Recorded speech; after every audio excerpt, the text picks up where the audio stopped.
abakola live stream videos ku TikTok abobola bana babulenzi omulimu gwemu ku Facebook abana abobola na babulenzi abakola bo short videos ku social media platforms ono kuli TikTok kwa Instagram ne ku X ba Twitter mwena mwabalire ddala njero ko baza sharing information ino abakola screen recording ababusalamu mwe bali nyomo balire ddala bwoba toyina software asobola kusala mu videos no osobola okukozesa screen recording buli muntu alina smartphone ina screen recording osobola kubanga recording edakika 5 akono okata recording edakika 5 okata recording edakika 5 okata abantu bano basobola okubanga musindika obuntu buno asobola okufuna WhatsApp groups ne ku mitimbagano egy'enjawulo kale gwakola ekintu ekyo kyonna ng'okola screen recording oba osalamu videos no I salute you obali nyo balire ddala kati olwali ngenda bawa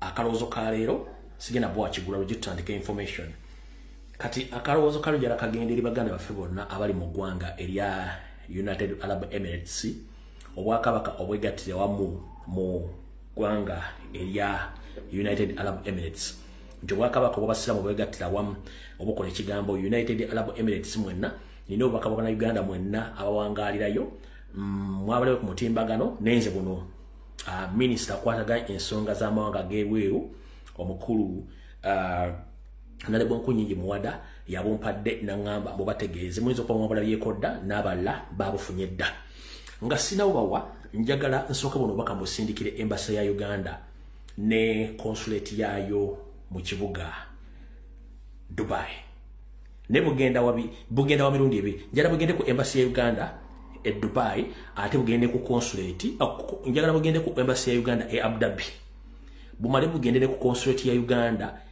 e Dubai muulize bulungi nnyo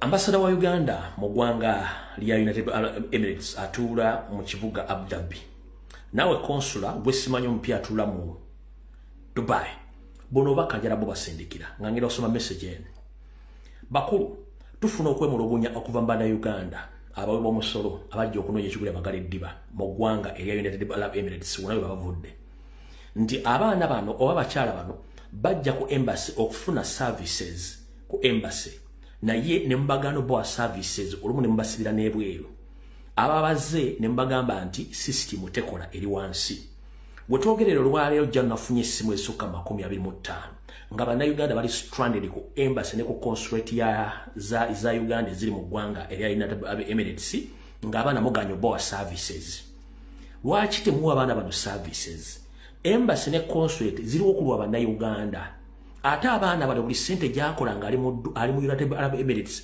sente bwagisindika n'eddeeka mala ne bagifunza ne bagizza mwe kwe muli emmere kwe musula kwe mulya kumuweererako abaana bammwe yensonga lwaki muli awo lwaki abaana bajja ku embassy ne mbawa services one abaana bangi babulwa passport zaabwe naye abaana bazze ne bamala okuapplyinga passport nga balinda mbaddemu obajjako fingerprints nebiddako ne mbagamba ekyuma kiri wansi naye nga temukoze general communication kutegeeza abantu bano nti ekyuma kiri wansi ne musirika busirisi buli yamuga nti ekyuma kiri wansi tekiriiko yo polisi ye Dubai oba migration ye Dubai ebyo tebimanyi singa mutuyamba consulate oba embassy ya Abu Dhabi mu ggwanga erya United Arab Emirates bwe mbanga mufunyeemu mechanical problem machine zammwe mutuyambe muwandiikire Minister of Internal Affairs mu ggwanga lya United Arab Emirates oba consulate oba migration mugiwandiikire mugigambe nti yes bannayuganda bajja okufuna services naye tuyina technical problem mu mashini zaffe ezirina okubawa services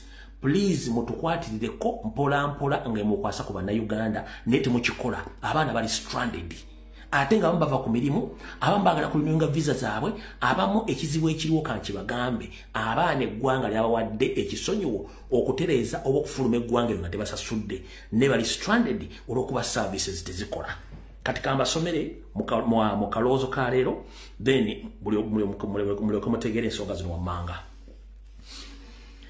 mu kalowoozo ka leero nja kukasindikira mwena bannayuganda abali mu ggwanga erya United Arab Emirates buli Emirates yonna gy'oli buno baka bwamwe abatannabufuna n'ababafunye buno baka bwamwe njagadde sooka kuyisawo message eri jeno ekwatagana ku embassy ne consulate kati bakulu muwulire bulungi nnyo bwe munnayuganda yenna awangalya mu ggwanga lya United Arab Emirates waliwo kye tuyita visa amnesty egenda okukomekereza ng'ennaku z'omwezi 31 omwezi guno omwaka 2024 nga kigenda eri bannayuganda bonna abali mu ggwanga eryo.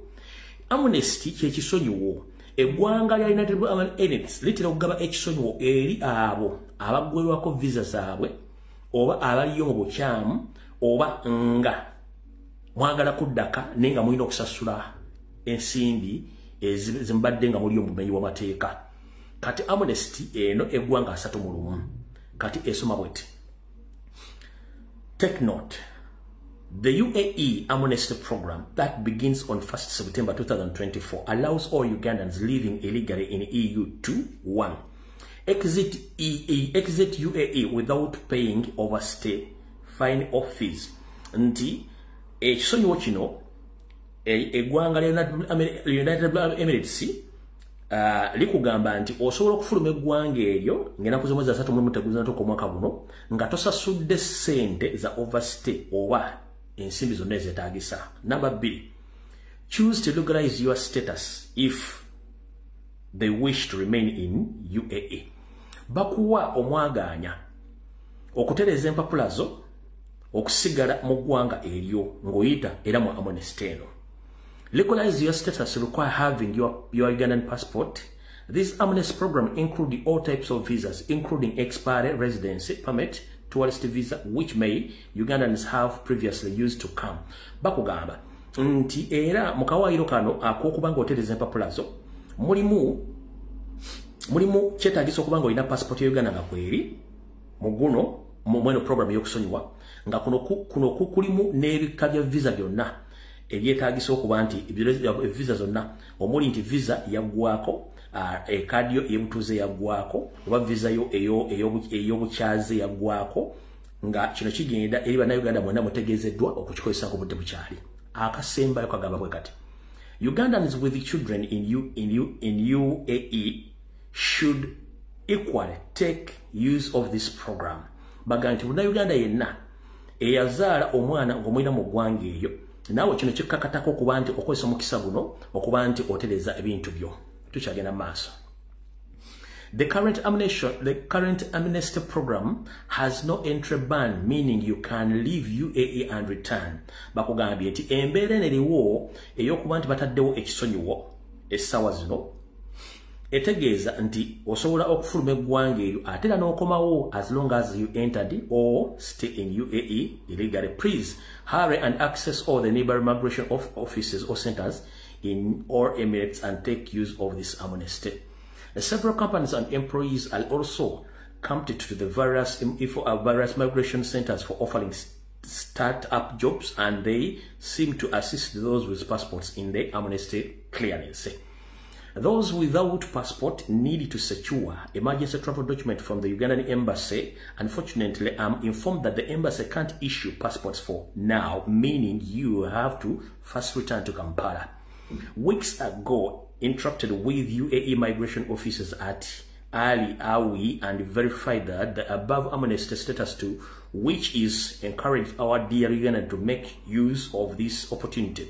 More likely after it closes, there will be a massive migration arrest across UAE. In my sincere advice to the many Ugandans distressed in UAE, make use of this amnesty before it expires. I will continue following up the several challenges and issues that affect you and those which concern Ugandans in diaspora.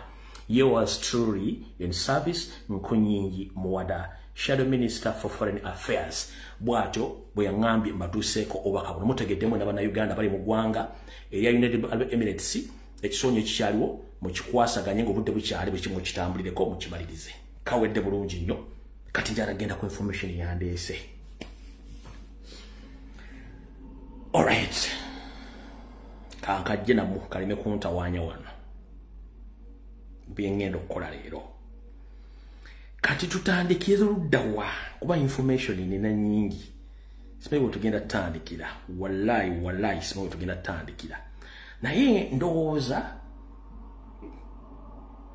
kantandikire ku security alerts. Then tuleke tutandike video ey'olwaleero. katandikire ku security alerts then tuleke tutandikire ku video ey'olwaliro nga bwe tugenda ogikwasaganya mpola owomutu omunafu video gyesonyiwe tojja gisobola owomutu omunafu video gyesonyiwe tojja gisobola nze nkubuulira video ya leero owomutu omunafu munnange gyesonyiwe tojja kugisobola tutandikidde roddawa katutandikire wano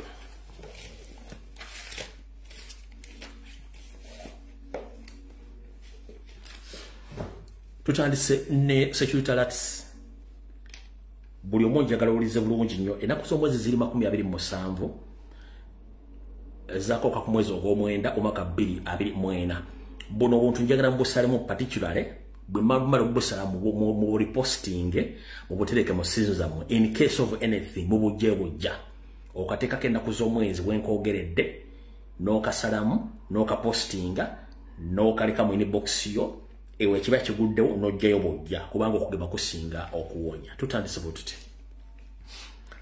kano akasooka kabyakwerinda njala kagende eri abakulu b'amasomero bonna mu Buganda region njala bategeeza nti waliwo olukwe olutegeke obulungi nga Yoseriti Bahabulwa ayina ettima n'enkwezenge okuba nti takyagalira ddala kintu kyonna kiyimiridde mu Uganda mujjukira nti mu kwebuzabuza ng'afukaana bateri amukwatira ssimu yagamba nti lwakiri okulemererwa ayonoona alaba emyaka gimuwedde akatambaala ayagala kuleka ng'eggwanga lyonna alitadde wansi ye bw'ati bw'agamba mu nkola eno abaana bakadda ku masomero abaana baffe bino bwe mbyogera mu Buganda mba njagala mutaggule ku bigere mutwaleko mu Busoga mutwaleko mu Bunyoro mutwaleko n'ebitu by'omawe mambuka wayinza okuba nga nayo bayinza okukikola okuba nti bwe tuba tubyogedde wano ate bakitera obbikola mu bitundu birala buno oba kanjala bugende kabyakwerinda kagende eri ba headmasters na school owners across Buganda. Please be very careful. The Chieftains of Military Intelligence and the Internal Security Organization plus SFC on orders of Yoweri Museveni, they have ordered all their security agencies to start with immediate effect to plan how to set fire on some prominent schools across Buganda, Busoga region, and the southwest of the country, including the northern part of Uganda, in order so that they can create instabilities mostly in the Buganda region. Nchiddamu Yoseriti Bahabulwa ng'akozesa ebitongole bye omuli Chieftains of Military Intelligence ne Internal Security Organization n'ekyo ekya SFC yabalagidde batandike okukuma omuliro ku masomero ga Nansangwa mu Buganda, mu Busoga, mu Mambuka ne mu bukiikakkono basobole okuba nti bakola kye balina okukola okuteeka obutabanguko mu ggwanga nga bwe bakyagala kubanga jjukira bino bintu babyokoleranga myaka gy'ensanvu n'olwe bakyagala obbikola okuteeka obutabanguko mu ggwanga.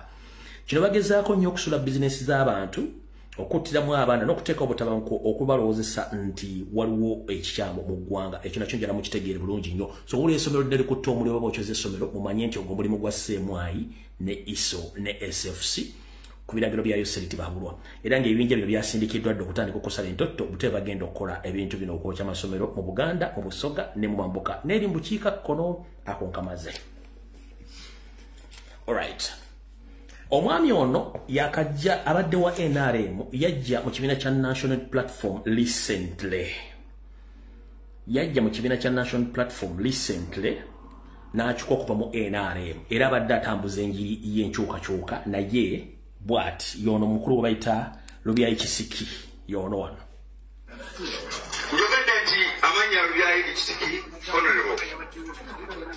Ebbanga ddene nnyo mbadde ludda tonotono kona ku katono. Ebbanga ddene nnyo mbadde mukunzi mobilizer wa NRM. Naye neetondera buli gwe napeereza yenna okumuyingiza NRM ansonyiwe.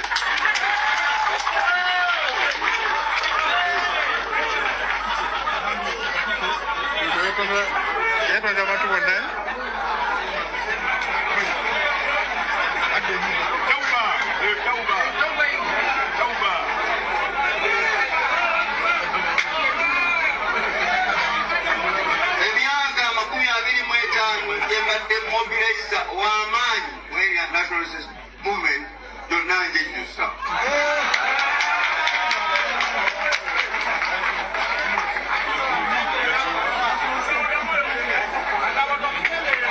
Era neyuze kola yonna mugga.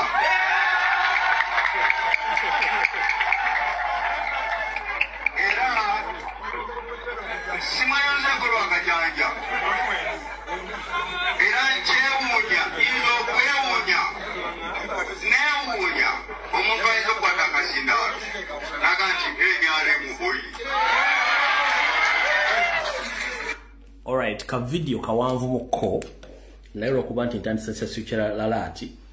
Honorable Idi Lubyayi Kisiki. Ono nga yali mukunzi wa NRM. Oluvanyuma emyezi mitono nnyo yakyusa obuufu nadda mu kibiina kya National Platform. Omukulu webadde atambula ku mikolo egy'enjawulo ng'akyusa abantu abawulira ebigambo eby'enkyukakyuka. Naye bwe twogera olwaliro kino kyanyiza Yoseriti Bahabura Tabasira mutabani wa Kale ekiseera ekitebizezedde Bisibi ne mutabani wa Muhoozi ne bayisa ekiragiro mu kitabo kyabwe ku ssemwa ekyaki ekiddugavu nti omukulu ono aveewo. So Honorable Lubyayi Kisiki wonna wooli nkutegeeza nti bayungudde dda ttiimu y'abassi abakutambulirako kagere okusaanyaawo ne famire yo yonna nga bagenda kukozesa system ey'akayihula ey'ebijambiya. In fact bajja kugamba nti gwe kennyini wavudde mu mbeera okuba nti oli frustrated n'osanjaga famire yo nga emujjukirako omwami omu Muganda bwe baatemaatema famire yonna ne bagisaanyaawo era oba yali bitundu bya Buganda muno sijjukira particular kitundu ki omulimu ogwo gwali gwa kijambiya squad ey'akayihura ne bagamba nti yabadde ali frustrated n'amabanja biki no system ya semwa ye yasanjaga omwami oyo ne bakimuteekako nti yasanjaze omwami oyo yes ne windows zange zikola. Omwami oyo yali mu Wakiso district mu side zensa Kitemo Nsanje. I think Kitemo Nsanje. Yali mu Wakiso ne windows zingamba mu Kitemo Nsanje somewhere there. Windows zingamba either mu Kitemo Nsanje awo nenga yali mu Wakiso. Ngoyolekero yingira Mpigi somewhere there. Yeah. Nti bagamba nti yatta famire ye no gwali mulimu gwa CMY. Kati mukulu Idi Lubyayi Kisiki enkola ebije bagenda okukola okujjako nga bakyusizaamu nga bwentiro bakyusiza program zaabwe. Ne ona woli mukulu Idi Lubyayi Kisiki nze sikuyinaako buzibu no. Wabula njagadde okutegeeza tighten your security before it's too late. The Chieftains of Military Intelligence, Internal Security Organization, SFC and Museveni, they ordered your assassination because you betrayed NRM and joined National Unity Platform and you exposed them to the bone marrow. So now Museveni and his young brother Salim Saleh and their own evil son Muhoozi, they have instructed the Chieftains of Military Intelligence to assassinate you. So be very careful. Ndozo kitegedde bulungi nnyo mukulu Idi Lubyayi Kisiki awotegedde una otuvuddewo. Alright. Tugenze ku katunomba akalala. Wano muwulirizeewo bulungi nnyo nakano mukasalemu. Ekitongole kye kimu ekya Chieftains of Military Intelligence okuli ne ISO nga bakozesa ne SFC nabo bingi obusi balina enteekateeka etta ba prominent figures or people in Buganda before the June of next year. If not so, they are willing to kill these people in case Museveni is gone, because Museveni is not well as you think. In Chidam, the Chieftains of Military Intelligence, led by James Birungi, Internal Security Organization, led by Emeka Tabazi, and the other Sijui Murugwara guy, and SFC.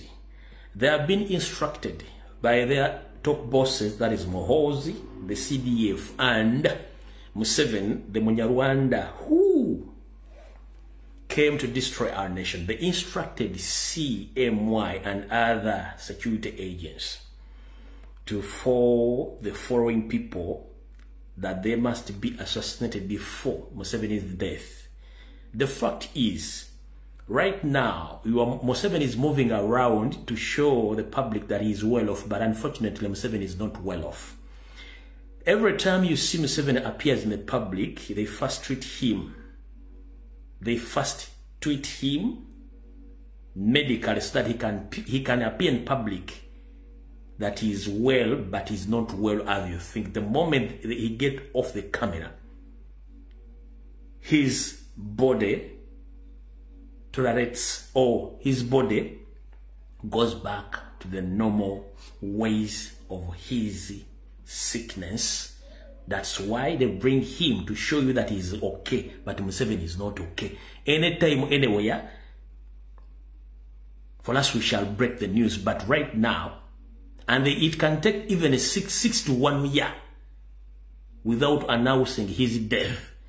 But during this time, Museveni has instructed the chieftains of better intelligence, ISO, to eliminate these following people because he doesn't want these people to stay in Uganda when his own biological son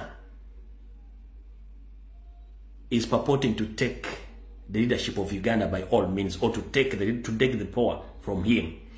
These are the following people who are mentioned by Museveni to be assassinated by all means. Top on list is His Excellency Robert Kyagulanyi Ssentamu. Second on list is His Majesty the Kabaka of Uganda, Ronald Muwenda Mutebi II. Third on list, Leader of Opposition, Yoweri Museveni. Fourth on list, Dr. Rina Zedriga. Fifth on the list, General Kahindo Otafire Mavia Kuku. Sixth on the list, General Katumba Wamala Edward. Seven on the list, the so critique Muslim sheikhs across Uganda. Be very careful.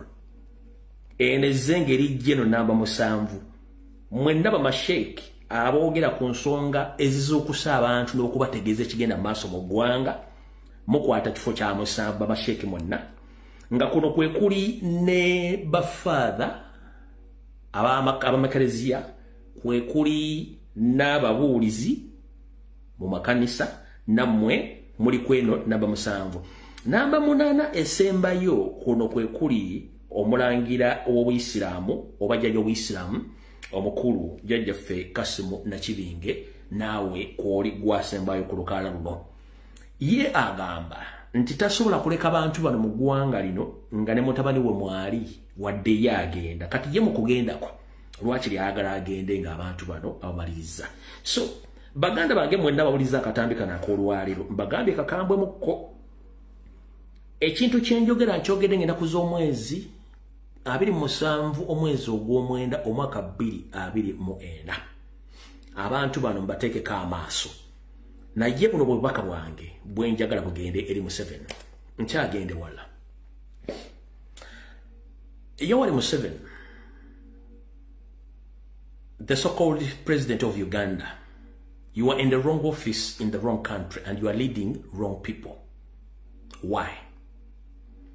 You know it yourself that you are not a Ugandan. Secondly, if you knew that you didn't want people to talk about politics, you would abolish politics and elections in Uganda once for all.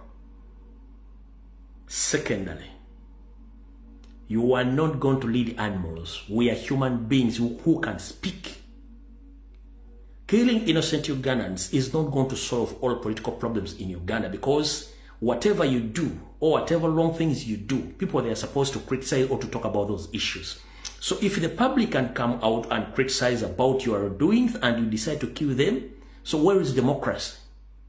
You waged your war on the previous governments claiming that there was no freedom of speech, freedom of assembly, freedom of association, but unfortunately, you are doing vice versa and more than what the previous leaders did to Ugandans. It's exactly what you are doing right now.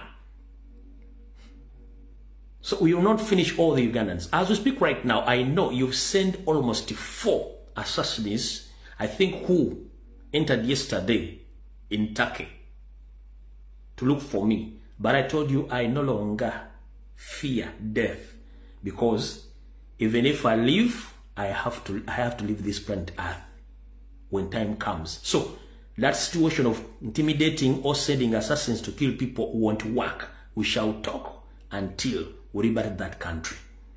Your time is now. Remember, you have a family which is already have been profiled by the citizens, including the security organs. They have profiled your family, both who are in Uganda and those who are outside the country. Any slight mistake you do against Ugandans, your family will face it laugh. So whatever you plan to do against the indigenous Ugandans, put in your mind that you have a family which you are going to leave behind. And nobody, I repeat, nobody will tolerate your nonsense. They will pay regarding or towards the crimes you committed against Ugandans.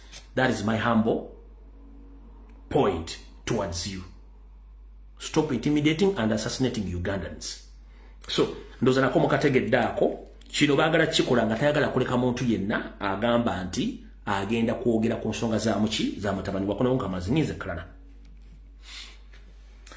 Kansulenti omukulembeze ngo omululu batambula senta mukooli manyi oli mu lugendo otambula kudda waka mwebale kuwerekera mama waffe na kumutereka fenali ekkubo enjawulo ya budde. Kano njagala kagenda eri pulezidenti ne bekikwatako n'abakuuma ebitebe byaffe. Mwenna bakulembeze ba Nuupu n'omukulembeze waffe Robert Kyagulanyi Ssentamu ndi wano bategeeza nti Yoseriti Baahurwa ng'akozesa era ebibiina bye byenjogeddeko waggulu baagala tandika kukola bukyankalano nga baagala kusookera ku ttendekero ery'ebyobufuzi ery'e Kamwokya eno gye bagenda okujja okufuuza n'okuteeka ebibaluka n'okuba nti bakwata buli muntu yenna anaasangibwa kuliko n'abakuumi baagala files omuli files eza human rights abuse records mulina omuli results ez'okulonda okwaggwa saako n'obutambi bw'omulina obulaga ebikolobero Museveni byakola byonna babyagala. Mu kino baagala teekayo amasasi, baagala teekayo emmundu, ebyambalo n'ebibaluka bino baagala okukozesa okusinziirako okukwata Robert Kyagulanyi Ssentamu. Naye nga bagenda okukola ebintu bino wammanga bibano wamno wammanga manyi byange byogera kati ng'omusezi Agulesiyani nti ngenda kulirako bantu bange. Kansooke mbasomere information nga bwe ngifunye buli mwategere bulungi. CMY has sent a team of 7 SFC commandos led by the Lance Corporal Ezra Mugenyi of Mounties Brigade Special Unit to be planting explosive at NUP offices and at NUP Leadership School, at home of his key NUP leader, at home of staunch supporters of NUP on orders of CDF Muhoozi Kainerugaba and Yoseriti Baahurwa Museveni. Lance Corporal Ezra Mugenyi is a Russian-trained specialist in all types of bombs, explosives. A 4.9 billion to be spent on the mission. Some of the bombs and explosives are being concorded by the Chief of Military Intelligence to be detonated by the remote controlled by the CMY, and some bombs, our dogs experts will cover them before they explode. Then we shall make hundreds of arrests targeting NUP and few other opposition figures for cover-up. We have finalized all the plans, and the main targets it is to declare Bobi Wine's NUP a terrorist organization, imprison NUP leaders, and stopping all NUP people from covering abroad. Ndoza kankadem ono ye captain, ono ye Corporal Lance Corporal gwembadde mbalaga ebbanga lyonna ono yoyo alibinze timu bazanye ebbanga nti omukubali bamujja commission bamuzaako kati kankabadde mulungi nnyo bakataketegedde nga ne president ndibonda kwana bakwali akawule bulungi nnyo bagabye what ekitongole ekikettira mu ggwanga ekya Chieftains of Military Intelligence kisindise ekibira ky'abantu 7 nga bano bakomando ba SFC nga bakulembeddwamu Lance Corporal Ezra Mugenyi ono ng'akulira mu kitongole ekyabalwanyi ababeera mu nsozi nga bano bakuguka mu kutega n'okutegulula bomu era nga bano basindikiddwa bakole obulumbaganyi n'okutega ebibaluka ku ssettendekero w'ebyobufuzi erya Nuupu n'amaka agabo abakulembeze ba Nuupu n'abo abawagizi ba Nuupu balukulwe ku biragiro bya genetically modified general oba DDG drunkard general kubayita Muhoozi Kainerugaba ne Muzeeyi Yoseriti Baahurwa tabasika mutano wa Karekyezi ono kubayita Lance Corporal Ezra Mugenyi mutendeke okuva mu ggwanga lya Russia ngono yakuguka mu bukodyo bwonna obw'okutega bomu n'ebibaluka ng'era enteekateeka egenda kusaasanyizwako obuwumbi 4 mu bukadde 9 era sente zino zigenda kusaasanyizibwa okuba nti zigenda kukozesebwa okukola ebintu ebyo byonna era bino byonna bikolebwa ku ekitebe ekya Chiefness of Military Intelligence ezimu nga bom bagenda kubanga beyambisa remote nga basinziira ku ofisi za CMI okutegula bomu ezo ate ezimu bajja kubanga bakozesa embwa zaabwe okufuna bomu ezo ezimu nga tezina baluka oba kutegukulibwa zino zisobola okubanga zireetera okukwata babakulembeze b'ekibiina kya National Platform n'abakulu abamu mu ludda oluvuganya Yoseri era nga bamaliriza enteekateeka yaabwe eyo okuba nti balina kye baagala okukola n'okuteekawo omuziziko okulaga nti balangirira ekibiina kya National Platform n'omukulembeze waakyo Robert Kyagulanyi Ssentamu nga ekibiina ekyabatujju ekyakulembera okwetola ensi yonna kivaviireko n'okuyimiriza Robert Kyagulanyi Ssentamu okugenda ebweru n'abakulembeze baabwe n'ekibiina kiragirira nti kyabatujju. Ono Lance Corporal Ezra Mugenyi essimu ze mbadde nga nzibawa ne kansooke mbaweko zino 2 zokka amanya gonna 7 n'essimu zaabwe ngenda zibawa mayinzi siseka essimu za Corporal Mugenyi emu esooka 0788 13 4993 yeesooka eri +25 6 788 13 4993 eyokubiri eri +256 704 338644 ezo za Corporal Mugenyi. Abalala abakuli ba commandos bano kwe kuli Afande Mugenyi Kamifis oba Kamis ngali ku simu 0782 0869 63 kuliko Afande Godfrey Chiza ali ku 0787 0 kuliko Afande Thomas Lumanga ali ku 0773 3 0 kuliko Afande Moses Mugisha ali ku 0772 84 kuliko Afande Fred Sekibare ona ali ku 0775 03 kuliko Afande Clement Mbona Bucha ali ku 0700 57 The operation will begin either early Friday this week at night or next week. Nchidam. Enteekateeka eyinza otandika mu wiiki eno ku Lwokutaano lwe lwaleero. Oba ne bakyongerayo ne kibeerawo ku wiiki ejja wonna we kituukira mumanye nti bano babasindise dda ne ssente bazirina. Kuza mukitegedde bulungi nnyo. Kati awo nawo nvuddewo njala genda ku nsonga ate endala.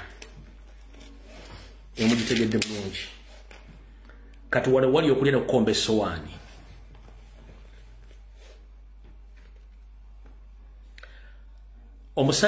Musajja munnange Sekabutuzi naawe Nakabutuzi mumpulirize ebigambo bino.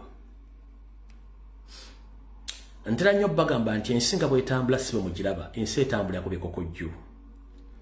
Ntera nnyo bagamba nti waliwo silent genocide egenda mu maaso mu ggwanga oba ethnic cleansing egenda mu maaso mu ggwanga. Ethnic kitegeeza oluse lw'abantu. Cleansing kye kiringa okusiimuula oba cleaning. Kati Museveni agezaako nnyo okulwana okusiimulawo Abaganda, Abasoga, Abanyulo, Abatoolo n'Abanyankole. Oligino naye essira eddene alitadde mu kusiimula oba okulongoosaawo Abaganda mu Buganda wennyini. Mumpulirize bulungi nnyo. Tagenda kujja kukwata Kabadiya mu njuuyo. Baakutta Obadiya batemesezza embazi bangi nnyo. Era kati abantu abasinga obungi babuuse. Akola atya? Mukatubagiro ng'azina n'owenkufu. Mu myaka giri Senyiga 19 bwe yajjira. Watu Abaganda bangi battibwa mu nfa ey'ekiyita mu luggya. Gaali maanyi gammwe n'aganga baavaayo ne twogera ebigambo bino ne tukunkumuka ebigambo. naye era abasajja bakola omulimu gw'okutta abantu bangi bafa temwategeera olw'okuba nti information tesobola kuyita ku TV ka radio station eza Uganda era yayita ku social media. Gwe teweebuuzangako lwaki obwenyi bw'ekitabo babuggala mu Uganda? Gwe teweebuuzangako lwaki Facebook baagiggala? Teweebuuzangako lwaki Fulufuuyi ajja n'agamba nti yayogedde n'ekisawo vuga bajjeko TikTok kubanga bakimanyi information efuluma ku social media teri edited, teri produced, terina producer, terina editor nga bwe tugifunye bwe tugikuwa. Kiringa bw'onojja lumonde mu kikata, omonojja lumonde mu kikata oba n'osima muwogo mu ttaka. Nojja ku bujja kikutata omwakalakase n'omugayirawo ye information gye tugaba. Ensonga eyaggazawo Facebook n'eyagala okugisawo TikTok. Abaana aboogera facts after facts. Kati wulira bulungi nnyo. Gwe wenna omuzadde omusajja w'omukazi ng'olina olubuto oba ng'afunisa omukazi olubuto buno oba kanjala bugende naawe alina omukazi ng'agenda kuzaala oba yazadde ng'ali mu ddwaliro ompuliriza bulungi nnyo. Kano mukasalemu waliwo okutta okwekyeyonoonero okugenda mu maaso mu malwaliro mu Buganda nga teryakumanyi teryakwogeddeko. Waliwo okugenda mu maaso mu malwaliro mu Buganda nga kwakiwaze. Feedback gye nafunye ku video gye nakoze ku Lwokusatu yankabiza amaziga eri abaana abasoma obusawo n'abasawo bennyini abagobeddwa ku mulimu n'abali frustrated nga bajjuli aba bamanyira abaaka bano. Nawulidde nga njagala kukaba naye nga sisobola kukaba kubanga nze okukaba nyinza okuba omuntu olire mujjamu amannyo. Naye kati wuliriza bino. Waliwo okusibaga okugenda mu maaso mu malwaliro gonna mu Buganda nga basibaga abaana abaakazaalibwa. Luli tubadde tukimanyi nti omukyala bw'agenda mu ddwaliro okuzaala bw'azaala omwana bamukubayo buyiso 2-3 enkeera ne bamusiibula. Kati etteeka lyayise mu Ministry of Health Secretary omukyala yenna azadde tateekeddwa kuva mu ddwaliro nga tawezezzayo either wiiki emu n'ekitundu oba wiiki 2. Kiki ekibabeezaayo? Ministry of Health Secretary yayisa ekiragiro eky'okugema abaana bano okumala wiiki emu n'ekitundu ba wiiki ng'abakuba empiso 2 oba 3 buli lunaku naye ng'abakuba butwa forcefully. Tebakkiriza muzadde enna kuva mu ddwaliro nga tamazeeyo mpiso ze baagala. Omwana lujja bamukuba obuyiso 2-3 kati wakati w'empiso 15 2 forcefully ng'abakuba butwa.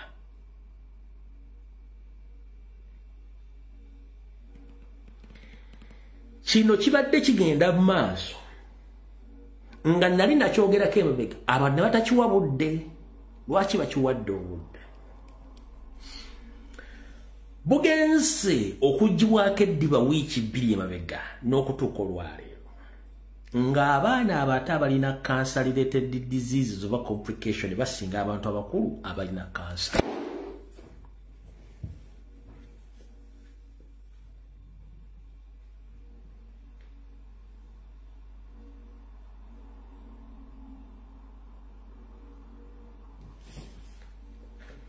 Kigenza okuzuulibwa ng'abaana abato abalina kansa basinga ennamba y'abantu abakulu abalina kansa mu malwaliro gonna agali mu Buganda. Kino kivudde ku kugema okw'ebikungu badde bagema abaana mu private, mu government schools, mu malwaliro forcefully. Sisobola kutama simu njagata either ku Lwokusatu oba ku Lwokutaano next week. Mugenda kutya. Genda okole okunoonyerezaako nga tokujja kunze. Genda okole nga tokujja kunze. Ennamba y'abaana abalina kansa mu Buganda mu malwaliro amanene esukkulumye ku nnamba y'abantu abakulu abalina kansa. Kati bw'ogatta kiri ekiri mu malwaliro nga waliwo okugema abaana okw'ekifuba ng'omukyala azadde alina okumala mu ssanya ye wiiki nnamba nga bakuba omwana bamufumita. Kiki ettima lya Janet ne bbaawe bagala kendeeza bantu abazaalibwa mu Buganda. Nenga bw'omubuuza ku bantu abazaalibwa mu Buganda, ani gwaliisa, ani gwanywesa, era batudde ku ttaka lye mu kitundu ki, oba baani baweerera, baani bayambaza, katasobola kikunnyonnyola.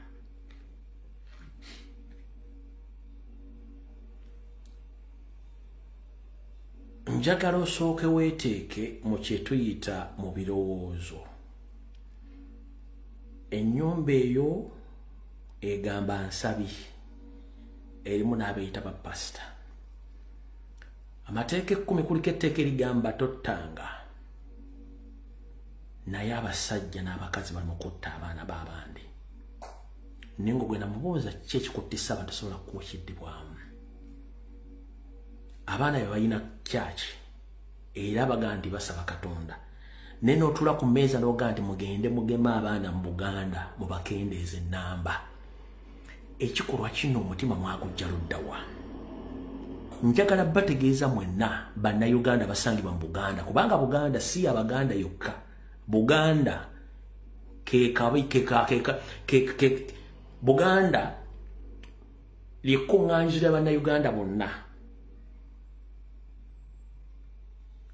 abava mu bitundu byonna eby'enjawulo bwe batuula mu Buganda bayiga obulombolombo n'ennono n'enneeyisa, era bagenda okukakkana nga beeyisa nga Baganda. Buno bakanjala bo bawereza mwenna mwegendereze gy'amalwaliro gye mulaga. Wabula kye njagala munkole, njagala mugende mmwe mukole okunoonyereza kwammwe.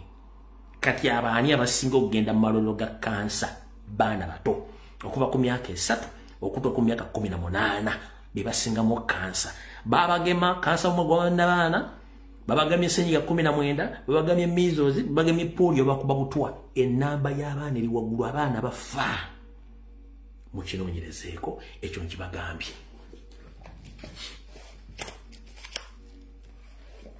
Kino kigendera ddala ne mu masomero ga gavumenti bali mu kugema abaana b'abantu nga gwe tomanyi naye ng'ofuna obuzibu n'omwana wo, ng'ekyo bakikola enteekateeka ya ethnic cleansing. So sijja kizza mu luzungu. Kino kankirekereyo mulimu lwaffe bakaddugale bwe baagala banaakifunula bo kennyini bajja kyetegerera. Enteekateeka ekyagenda mu maaso.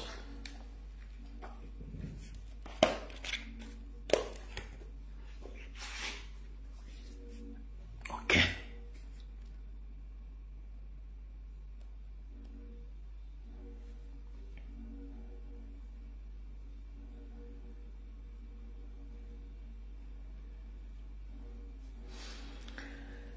Kati olwaleero njagala okwate ekitabo n'ekkalaamu owandiike ebigambo bye ngenda okugamba.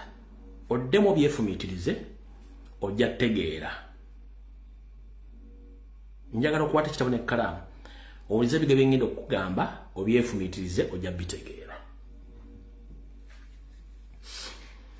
Bwe twatuulanga mu kibiina kye tuyita class nga tusoma history ne tusoma ne political education, batusomesanga ebyobufuzi eby'omu Uganda, ebya East Africa, ebya Africa n'ebyensi yonna. Ne batusomesa ku butya omuzungu gye yawambamu olukalu lwa Africa n'enkalu endala zonna okwetoola ensi mu kigambo kye bayita colonialism. Omuzungu yafutubbalira ku mawanga gonna naddala Omungereza n'awamba n'ateeka buli kyagala. Mwe yaleetera olulimi oluzungu. Njala kutegeeza olulimi oluzungu olulimi ng'ennimi endala basoma nsome siro tebakuzaala nalwo. Naye luwajjula okuba nti baalukuleetera. N'eddiini z'osoma bakuleetera ndeetera. Omuddugavu yalina eddiini ze n'enzikiriza Katonda akimanyi, yamuteekerayo eddiini ezo Muzungu n'abireeta. Awo si ewakulu wewa. Omuzungu bw'amala okukola kye tuyita colonialism n'afuna amataka gonna n'ageddiza. N'akola ebikolobero bingi. Ndi wano okujjukiza gye bayita UN, gye bayita NATO, International Criminal Court, International Court of Justice, ne Bayibuli, bino byonna byateekebwawo okuziyiza n'okugyawo ebikolobero byonna omuzungu bye yakola ku muntu wa Katonda. Nkiddamu, mpuliriza bulungi. Bible eyo international constitution, it is an international constitution. It's not all about God. Bible, it's an international constitution. It's not all about God. Nkugambye omuntu omunafu video giveeko jja kuddedda.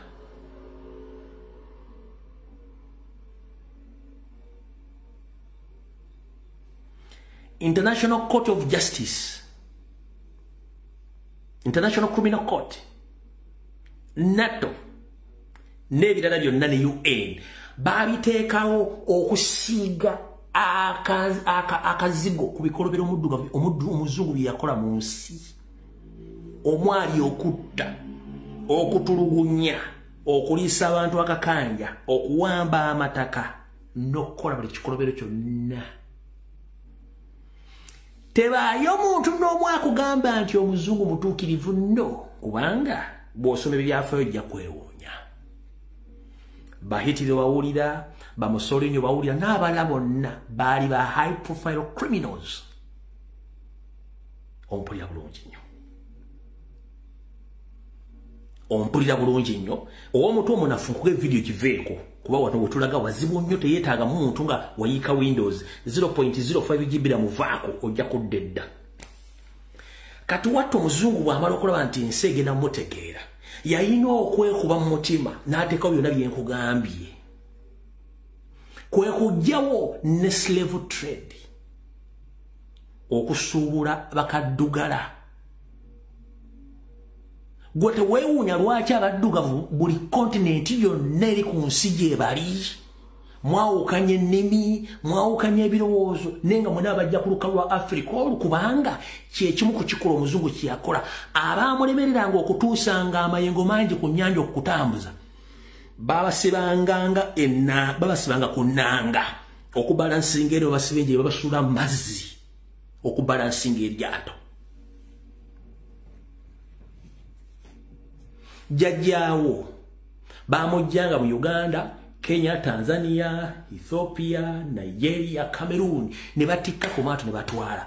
Bwe baatuukanga mu bwengula bw'ennyanja ng'ennyanja efuuse ekizibu okubalansinga ennyanja n'okukendeeza obuzito, baakwatanga bajjajja ne basibamu enjegere oba ne bakasuka mu mazzi ne bakola ng'ennanga okubalansinga amaato ago. Abaasobola okutuuka nga balamu baatuuka mu nsi ze muyita America, Bungereza, Canada, India, Brazil, mu Middle East wonna. Bajjajjaabo bwe bamala okukola ebikolobero ebyo byonna ne bateekawo bye basomedde byonna okukakkanya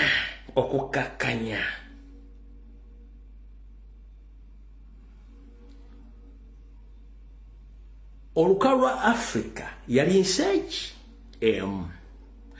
omuzungu n'akola kye tuyita partition of Africa, n'agitematema n'agiteekamu ensalosalo ekyaleeta amawanga okweyawula, buli omu n'asigala gy'ali.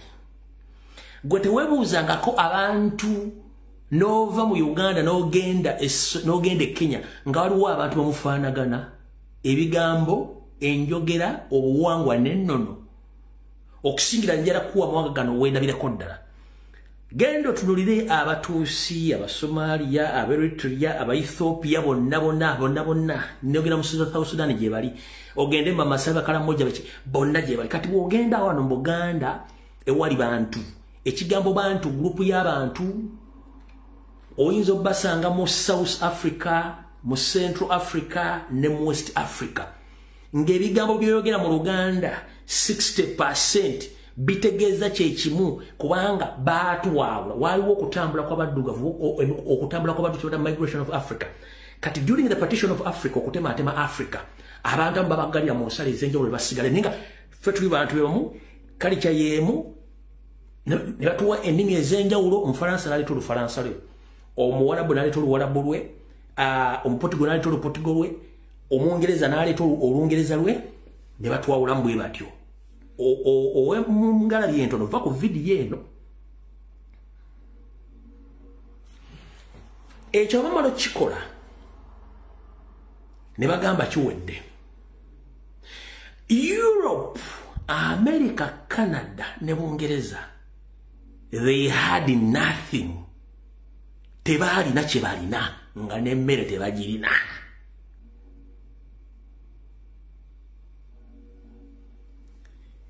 Nga nebigenda okkulaakulanya ensi zaabwe tebabirina biva mu Africa. Basookera ku bantu nga ffe bajjajjaffe ne batwala okulima pamba, okulima ebikajjo, okulima buli kimu kyonna ekyetaagisa n'okuzimba kwennyini bajjajjaffe bazimbye ensi ezo.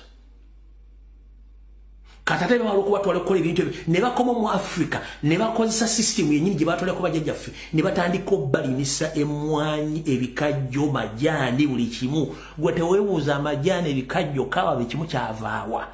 Bamala okutwala bajjajjaffe ne bagamba eno tekijja kuggwa bulungi, tudde mu Africa nayo tukiteekeyo. Ne babakuba kibooko bajjajjaffe okulima emmwanyi za kibooko, amajaani, biki byonna.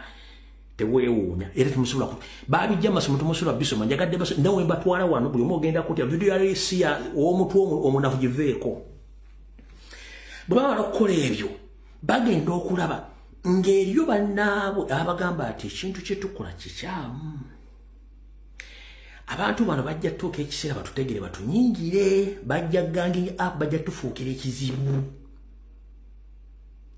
Nti okay nti ye batandikira okuleetera wano Bayibuli, wano kasaale ak'emmundu tebatandika obbasomesa ebintu ebyo mpola babakyusa obwongo paka nakati. Bwe bamaliriza ekintu ekyo baka katulina obbawa tulina obbatira abakulembeze baabwe ne baleeta batandika okuteekawo ebyobufuzi. Era baleeta ebyobufuzi babireta mu mauti, babireta nga biri mu multi political system.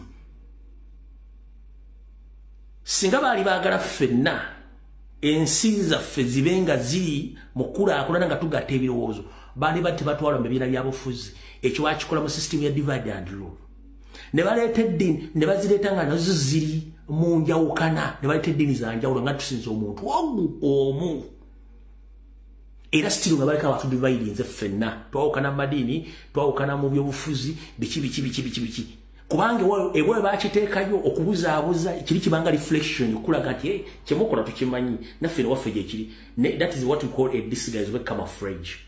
That's not kuba balina democracy. Ebyo mu Africa bakireka okubateekera wano endabirwamu kubalaga nti it was part of their mission to divide and rule you. Singa bali bagala Africa bali badenga Africa byofuzi buli nsi n'ekibiina ekimu fena ko twesimbiramu ne tutawukana mu ndoozi na kwetemaatemamu botegedde bulungi nnyo tugenda mu maaso. Era nno kirasa mujja gisasulira ssente saabisomera bwereere tuvudde waawo. Bwe bamala bategeera Africa eddako buli kimu ekyetaagisa. Emmere balina natural mineral resources, balina buli kimu nga balina okufuna kye tuyita raw materials ez'okukola ebintu bye baagala okukola mu nsi zaabwe. Ekyo mukimanyi sigenda basomesa buli kimu ekintu mu Africa. So mu kufiira Africa kyali kizibu nnyo ne basalawo bakole ekigambo kye bayita neo-colonialism. Bayagala bajjawo kiri ekigambo colonialism bazzeewo neo-colonialism. Neo-colonialism yeeruwa kwe kuddira omwana gw'obadde wa kwiniini ng'akaawa nnyo n'agaana omumira n'okwata kwiniini n'omusiigako sukaali bulungi nnyo n'okamuwa nga kawomera wabula bwe kalwa mu ttama eddakiika esekendi 3 kale ne kafuka kwiniini.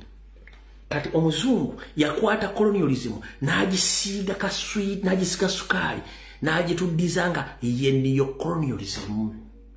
Akuteerawo abakulembeze naye nga abakulembeze bano batambulira ku ntolize wane wansi abatakula ne baseka ne bakola bye baagala. Y'ensonga lwaki nti mu Africa abazungu badiringa nnyo ne badictators, kubanga badictators babakkiriza okukola buli kyonna kye bakola as long as bo bafuna supply ya raw materials ne indirect taxes. Ekyo nezo mukitegedde. Y'ensonga lwaki nti abasajja bano mu nsi zaabwe we wava amalagala gokka agajjanja abantu mu nsi yonna. Be bakuliyetinga ebiwuka ebyo ne babisindika mu Africa bwe balima ne basindika eddagala kubanga bakuliyetinga market y'ebintu byabwe nakyo mujja kitegeera mu kitegedde. Eyo sigenda gende wawanvu nnyo. Kati bwe kituuka mu neocolonialism,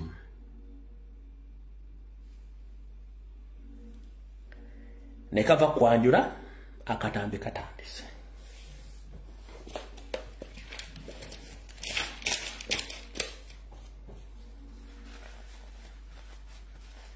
Obwedda video tennatandika kati etandise. Semazinga Africa kwenva kaddugala wakubandi wakatekketakke. Mukama Katonda gitona agenda buli kimu ngero mukazi kalala omulungi. Katonda bwe yatonda buli kimu ng'akina. Naye nga ya mumma windows ya Africa. Lwaki baamukuza bubi. Baamukuza bubi batya. Semazinga Africa abadde n'abakulembeze abadde n'ebirowoozo ebikulaakulanya Africa omulundi gumu nga tebeetaaze maanyi ga muzungu. Omuzungu n'akitegeera nti ajja kufuna ekizibu kye bayita akabasa singa akkiriza abakulembeze ba Africa oba bye tuyita ba pan-Africanist okukwasaganya ebirowoozo bino okukwata wamu kijja kuba kibaweddeko nga baweddeko ne bagamba nti kijja kusoboka katukole kye tulina okukola. Njagala mumpulirize bige ngenda okwogera. Ne buli kigambo kye njogera tunuulira Robert Kyagulanyi Ssentamu. Buli kigambo kye ngenda okwogera tunuulira Robert Kyagulanyi Ssentamu. Wotuviira ku video eno ojja tegeera. Buli kigambo kye ngenda okwogera tunuulira Robert Kyagulanyi Ssentamu. Wemmalira video eno ojja kuba tokyaddamu kuwabudde fulufuuyi simanyi bajjo simanyaani ojja tegeera obuzibu buli ludda wa. Kavudde kwanjula katandisa. Mu biseera eby'abafuzi b'amatwale bayita ba colonialist baakola ebikolobero bingi nnyo. Ne bazzaawo enkola ey'akaswiti ke tuyita neocolonialism. Muno baasanga okusoomozebwa kungi nnyo eri bakaddugala abaali balina omutima gwa Africa n'okwegatta kwa Africa omuli abantu bano wammanga. Omuli omugenzi Thomas Sankara. Mwena mumanyi nnyo. Omuli omugenzi Patrice Lumumba mumumanyi nnyo. Omuli omugenzi Nkwame Nkrumah mwena mumumanyi nnyo. Omuli omugenzi Muhammad Minyalo Gaddafi mwena mumumanyi nnyo. Omuli omugenzi Idi Amin Dada mwena mumumanyi nnyo. Omuli omugenzi Pombe Magufuli. Omuli omugenzi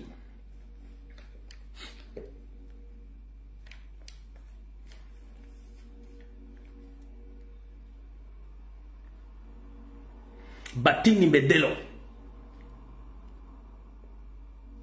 Bokassa. Omuli omugenzi Lutankome Andrew Kaira. Kati nga gumuyinawo essaawa zino Robert Kyagulanyi Ssentamu mutabani wa Ssentamu gwe mulabako. Bano bonna balina ekintu kimu mu bulamu bwabwe. Baagala lwa Africa okweyimirira ddwo nga ddwo n'abaddugavu okwolowoleza okukola ku nsonga zaabwe.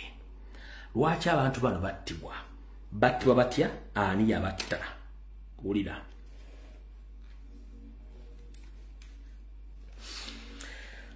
Omuzungu wali ng'amaze okugyawo colonialism n'aleta neocolonialism. Yafuna okusoomozebwa mu basajja bano bonna b'ensomye. Wadde abamumanyi baleero wano wabula balina ideology. Batya. Omuzungu mu myaka ejja colonialism yafuna okusoomozebwa okumama maloboozi g'abaddugavu abavayo bagati byemukola bikyamu twagala Africa yeetwale buli kimu ekyekolereko. Omuzungu yakozesanga ebitongole byabwe eby'obukesi ebyedda ne batandika okuteeka ensimbi mu kwonoona amannya g'abakaddugala bano. Okwonoona amannya g'abakaddugala gano. Okutandika okukyankalanya abaddugavu bo bennyini olw'obwongo obutono ate okutandika okulima empindi ku baddugavu bannaabwe abaali balina ekigendererwa ekikulaakulanya Afrika ogijja mu mikono gy'abazungu.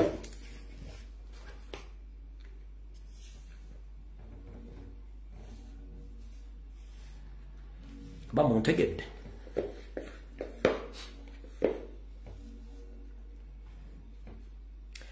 Omuzungu bw'wava amaloboozi g'abakaddugala abalina Windows ezikola baatandikanga okukozesa ebitongole byabwe ebikessi wabweru w'eggwanga okutandika okusiiga ettomi n'okuvumirira abakaddugala abo nga basiga ensimbi bakaddugala bannaabwe ab'obwongo obutono okutandika okulima empindi ku mabega bakaddugala bannaabwe abamu ekyabaviirako okuwambibwa ne battibwa abamu gavumenti ze baali bafuga ne zivuunikibwa era n'abamu battibwa mpaka nakati emirambo gyabwe gimu tekimanyiddwa we giri.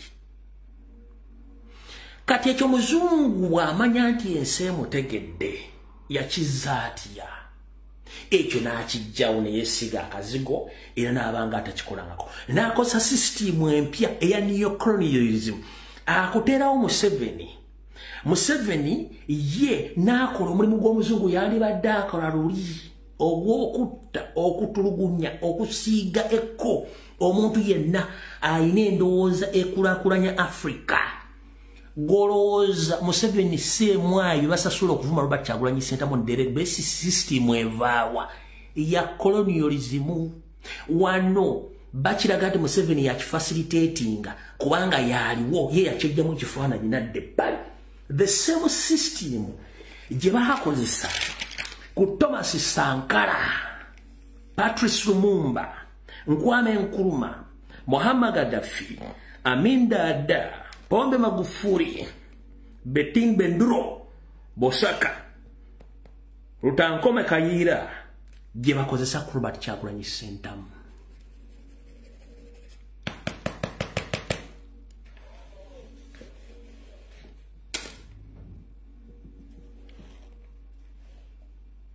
In the process, bakomekereza nga bannansi bennyini beetabye mu kuttibwa kw'abakulembeze abalina okukyusa Africa. The same systematic problem or process which is taking place in Uganda right now, the same Ugandans have been used by Museveni to criticize, to blackmail, to go against their own Robert Kyagulanyi Ssentamu. In the process, they want to assassinate him. Museveni and his masters, they will celebrate the death of Bobby Wine, but in the name of God, it won't happen.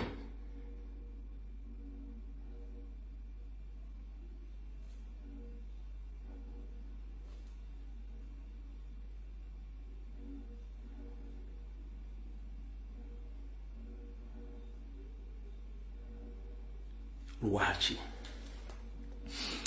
amanya g'abasajja b'ensomi bano bakaddugala babagamba nga Africa tulina buli kimu, tetwetaaga muzungu, twetaaga tugatte continent ya Africa nga tetukyalina nsalo, twekolere ku bizibu byaffe, omuzungu ajje buzinga akula kyayagala, tuleme kweteeka mbwavu na kubeera ku magulu tubeera ku mase ya muzungu, tukole buli kye twetaaga. Omuzungu n'ateekamu doctrine mbwongo bw'abaddugavu abamu abaavufu nga batalina ddene ekikumi ne batandika okuvuma abantu bano b'ensomi. The same doctrine gye batadde ku bannayuganda abaavu mu mponga byoya ng'asula mu mwala n'omwana we tasomye, talina wadde school fees, talina wadde za bupangisi, talina zaaki, n'avuma Kyagulanyi n'ayagala omufiirako. Kumakya mu ttuntu olw'eggulu olinga ombuuza ofaaki, doctrine eri enfu.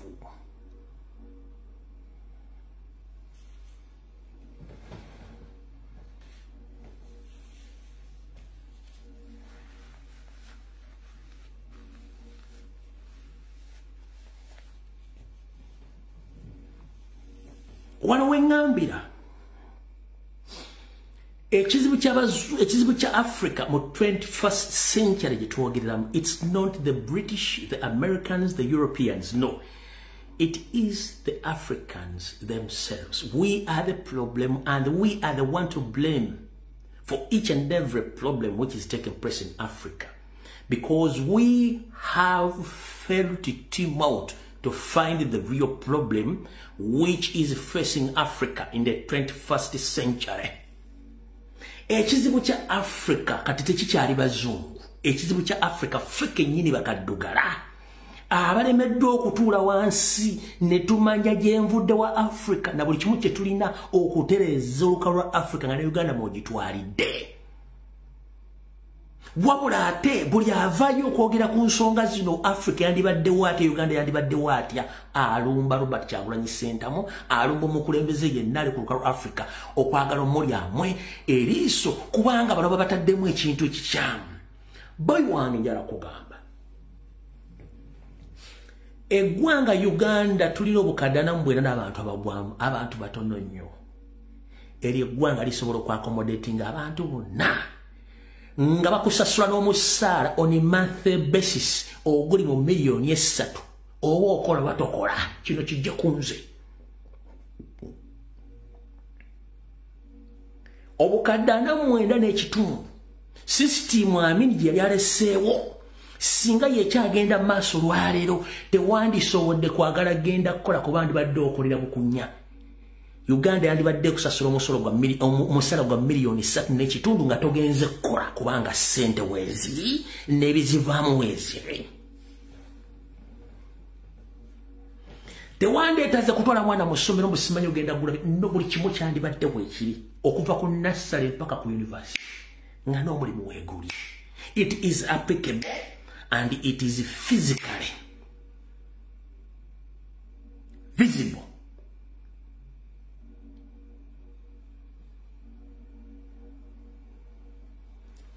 Kisoboka kirabikako weekiri lwakoma temusobola kitegeera. Kyagulanyi kyabagamba n'okalakata Kyagulanyi is a very rich man. He can sustain each and every his personal problems financially.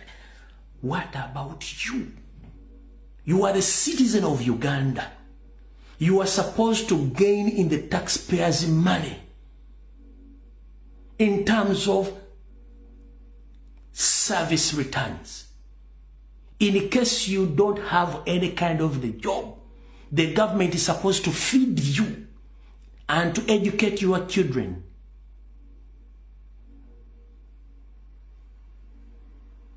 The government is supposed to treat your children and you when you fall sick.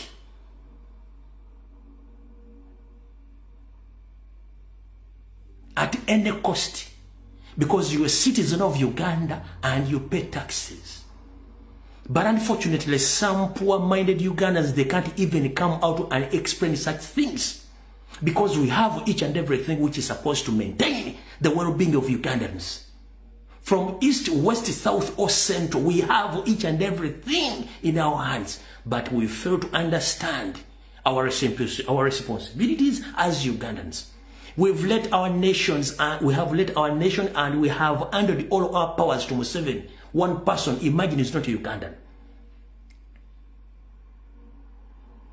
Kino kibajjukiza, kino kankibagambe. Era mukitegeere. Ekizibu kya Uganda tugenda kati Museveni mumuyambako buyambi. Mwe kennyini mu kizibu. Temanyi buvunaanyizibwa wammwe. Temwemanyi mubaani. Temanyi eggwanga muliyambira wa, temanyi eggwanga libayambira ludda wa, temanyi buvunaanyizibwa bwammwe. Mulowooza mulinga bapangisa. Omupangisa abeera mu nnyumba ya landiroodi. Asoma nnyo kalenda. Kubanga akima nti landiroodi nga 31 obanga lumu ajja kujja akime ssente. Bannayuganda basinga obwongo mu muli. Kati ye eyajja sirwajja okwota tasoma kalenda kubanga amanyi yabakwata obwongo. Yesongola kibuli avayo kwogera ku nsonga nga bwezogera ku bw'atakutta kuwa ssente osiige. N'ebya by'obadde oyogera bivudde bisigaddewo kubanga akimanyi goli mu ssiru. Akimanyi oli mu ssiru. Ayina ensawo y'essukaali kilo 10 akuwaddeko koota. Kunenge ensawo yonna yo n'akuwako koota. Gutuwebuza lwaki akuwako koota ku nsango okimanyi nti eriko Uganda. Ng'ensawo yiyo mwena mwina oginywa kuba nayo lwaki akuwako koota. Bw'oba enjogera egamba nti tompa wabula njigiriza okuvuba. Omulunnyanja omutuufu takuwa kyennyanja, akufunira eddobo n'akuyigiriza n'okuvuba. Ne gavumenti entuufu erina kuyigiriza kuvuba n'ekuwa n'eddobo, so si kuwa buwi. Kubanga ze n'ekuwera ziva mu ggwe. Bino tebaagala biwulira, ninga tujja bibagamba.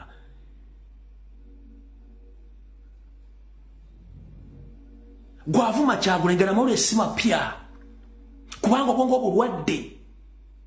Abavuma Kyagulanyi bavuma Sankara, abavuma Kyagulanyi be bamu ku bavuma be bavuma Gaddafi, be bavuma Kwame Nkrumah, be bavuma Mandela. Kino si kipya kye mukola ne busirwa muganya okuyiga. You have to learn from the history. And you have to learn from experience. But you are paid to be stupid or to be fool against your will.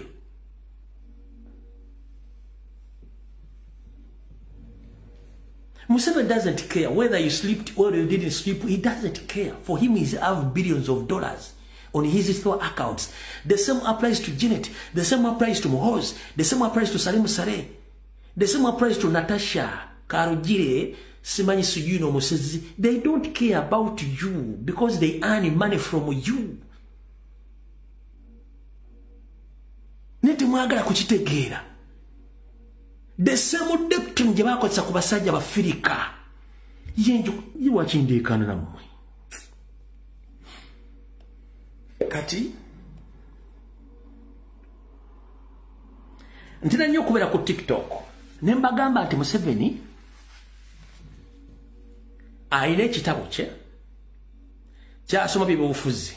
Ne page esooka kuliko ekigambo all Ugandans are idiots. Museveni ayina ekitabo ky'obufuzi, ekyo by'obufuzi. Naye page esooka kuliko nti all Ugandans are fools, which is true, but not me, not Robert Kyagulanyi Ssentamu.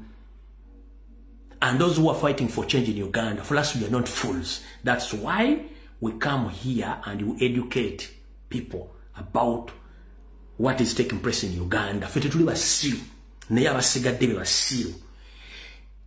Ku video gyengenda okuza yalifaalingako ne ku Trump kye yayita abaddugavu. Ye akirina mu bwongo bwe kubanga kyabalita wulira. Africa, 170 million people, almost 180 million. We better be. This is the proverb. The one I was saying is that the one who says you come for a meal. It is because he has calculated that you are a useful ally to him. But if he says no, that one, even if he doesn't come, I don't mind. I lose nothing.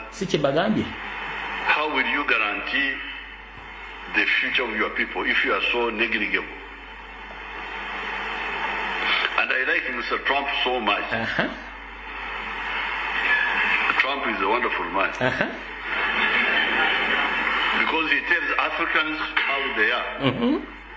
The other day he told them very, very clearly what he thought they were. You know the word they said he had used? He said, Bioroni.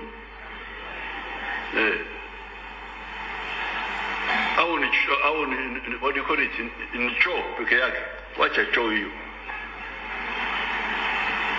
People were mad with Trump, but I liked it. Because when somebody tells you what you are, that you are nothing, I think Mr. Trump and Dr. Phil. Sasa wasikilizaji wote, mmekumbuka huyu jamaa mama alikuwa anaongea.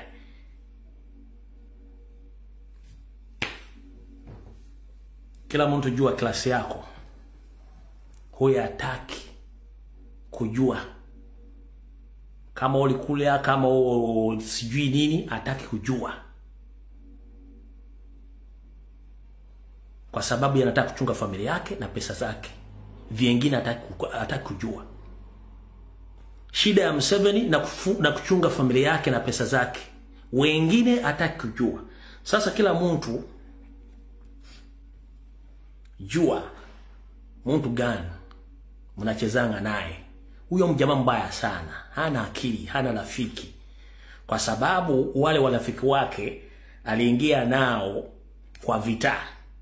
Wote washamaliza kwa sababu alikuwa ana protect familia yake.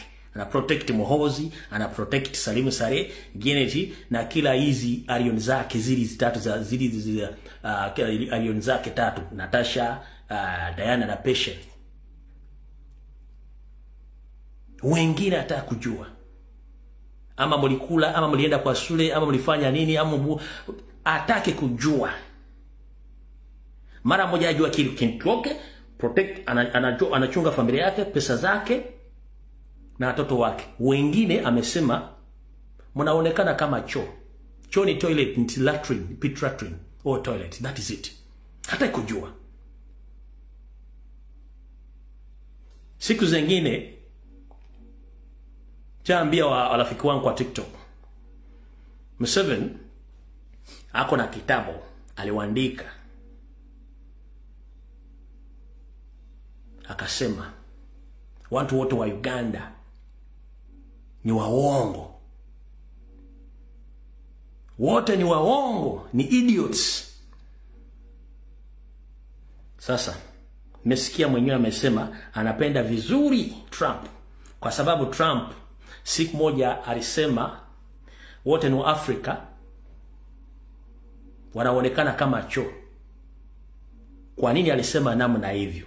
Kwa sababu anajua Afrika tuko na shida moja. Hizi kichwa hazifanye vizuri. Watu wengine wanawakutana nao kwa social media, wanapambana na Bobi Wine, lakini wanawauliza kwa nini mna abuse Bobi Wine, mnavuma Bobi Wine? Hawana asa ya kukwambia, kwa sababu ni waongo, ni wasenge wote. Wewe Mnyarwanda na familia yake pia wote Wanyarwanda walitoka Rwanda. Sasa wanachunga sisi wananchi wa hii nchi. Wameiba kila kitu. Lakini tunawaambia wengine mnalala, wengine mnaongea kama mawasenzi, hamujui nchi yako inaenda. Muamuke.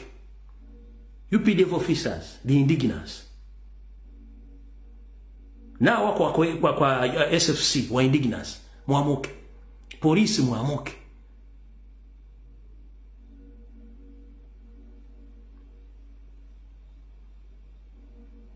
Hii nchi yenu, huyu Mnyarwanda alitoka Rwanda, mnajua vizuri. Mnajua historia yake.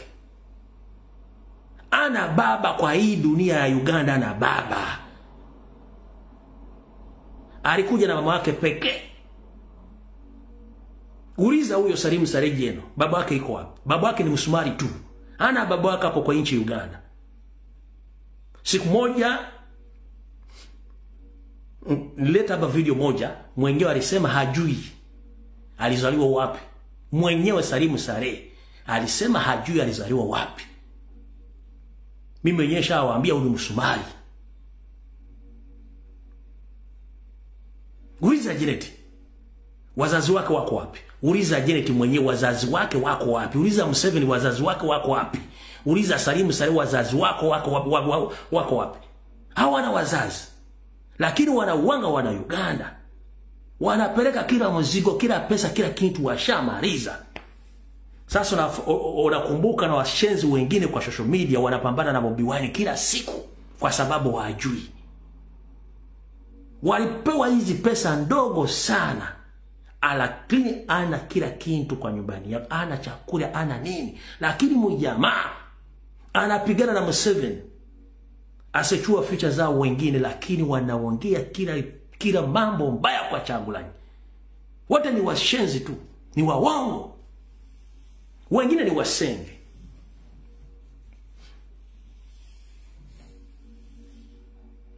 Kila kupita kwa social media, kina Twitter, kina Facebook, kina TikTok. Uliza wote wanaongea vibaya kwa Bobi Wine, wote ni wasenge tu.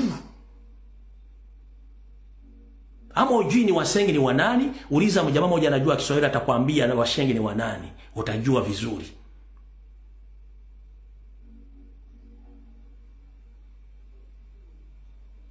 Kila mtu naona kwa social media anapambana na Bobi Wine, wote ni wasenge.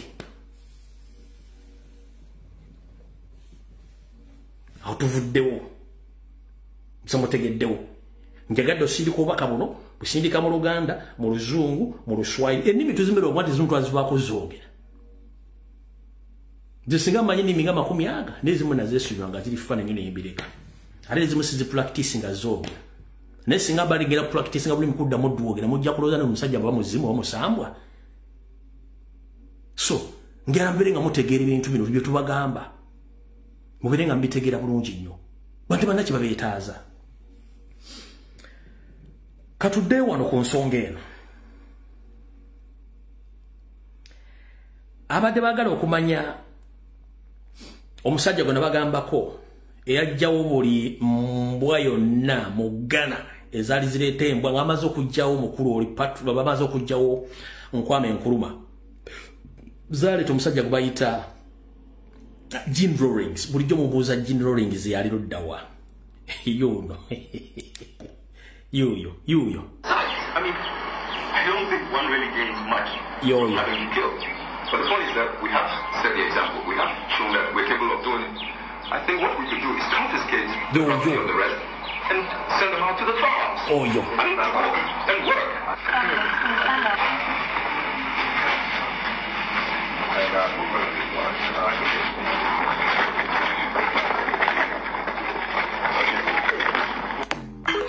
Oyo bayita Jean Rawlings. Abaagala okumanya abaakola ensobi mu kutta Patrice Lumumba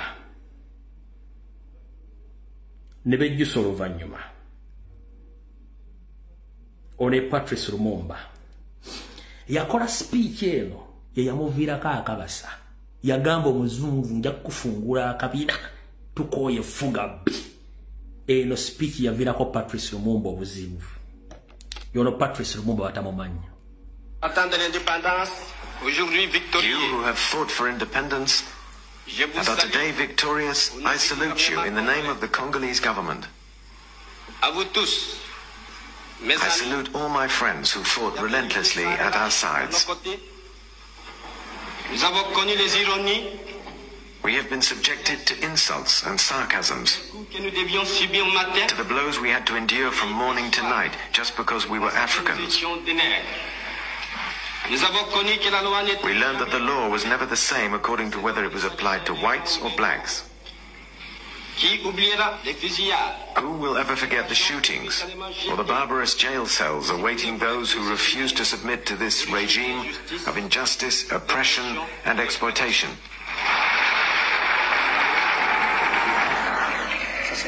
Speech yaviirako Patrice Lumumba.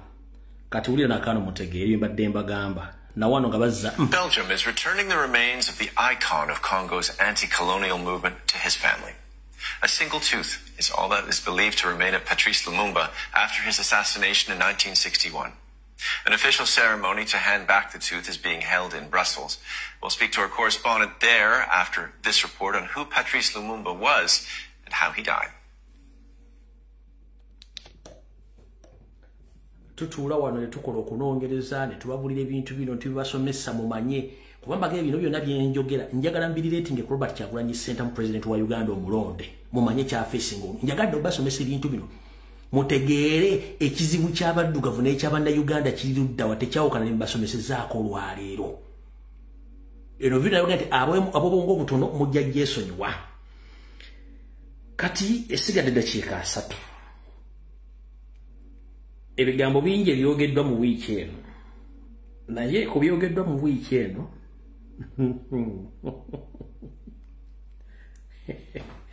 tutandise part 2 ya video part 2 etandise ulira omukulu ono ekizibu kya Uganda bali abantu babiri Buganda ne DP bagala bitiibwa bawerekera balala basapota b'abantu balala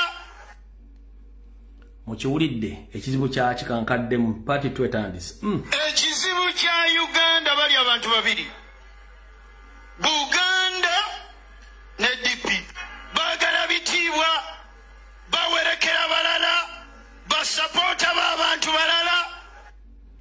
Alright.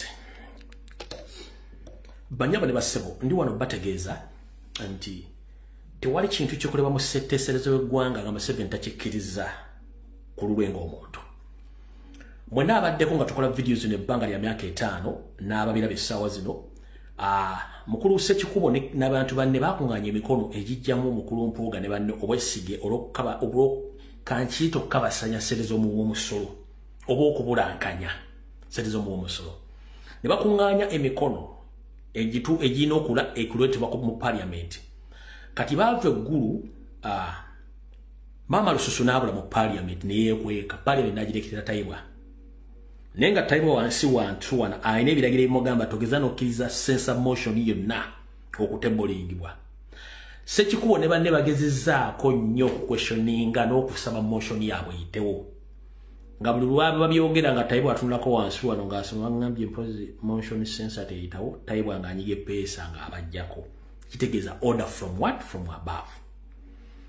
Mwanabe mukulu Mathias Mpuuga Nsamba the chief dancer ng'aleese amabaga gagenda okuyisa nkiddamu tewali kintu kyonna kiyita mu government mu parliament ya Museveni nga Museveni si asazeewo.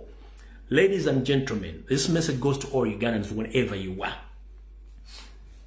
There is no any bill which is tabled in the parliament. Either it is going to be tabled by the NRM MP or the so-called opposition MP, which is not purported or written or supported by Museveni and NRM. Whatever you hear or you see right now, Mathias Mpuuga Nsamba and Norbert Mao, they are trying to do, it is a state project which is about to happen.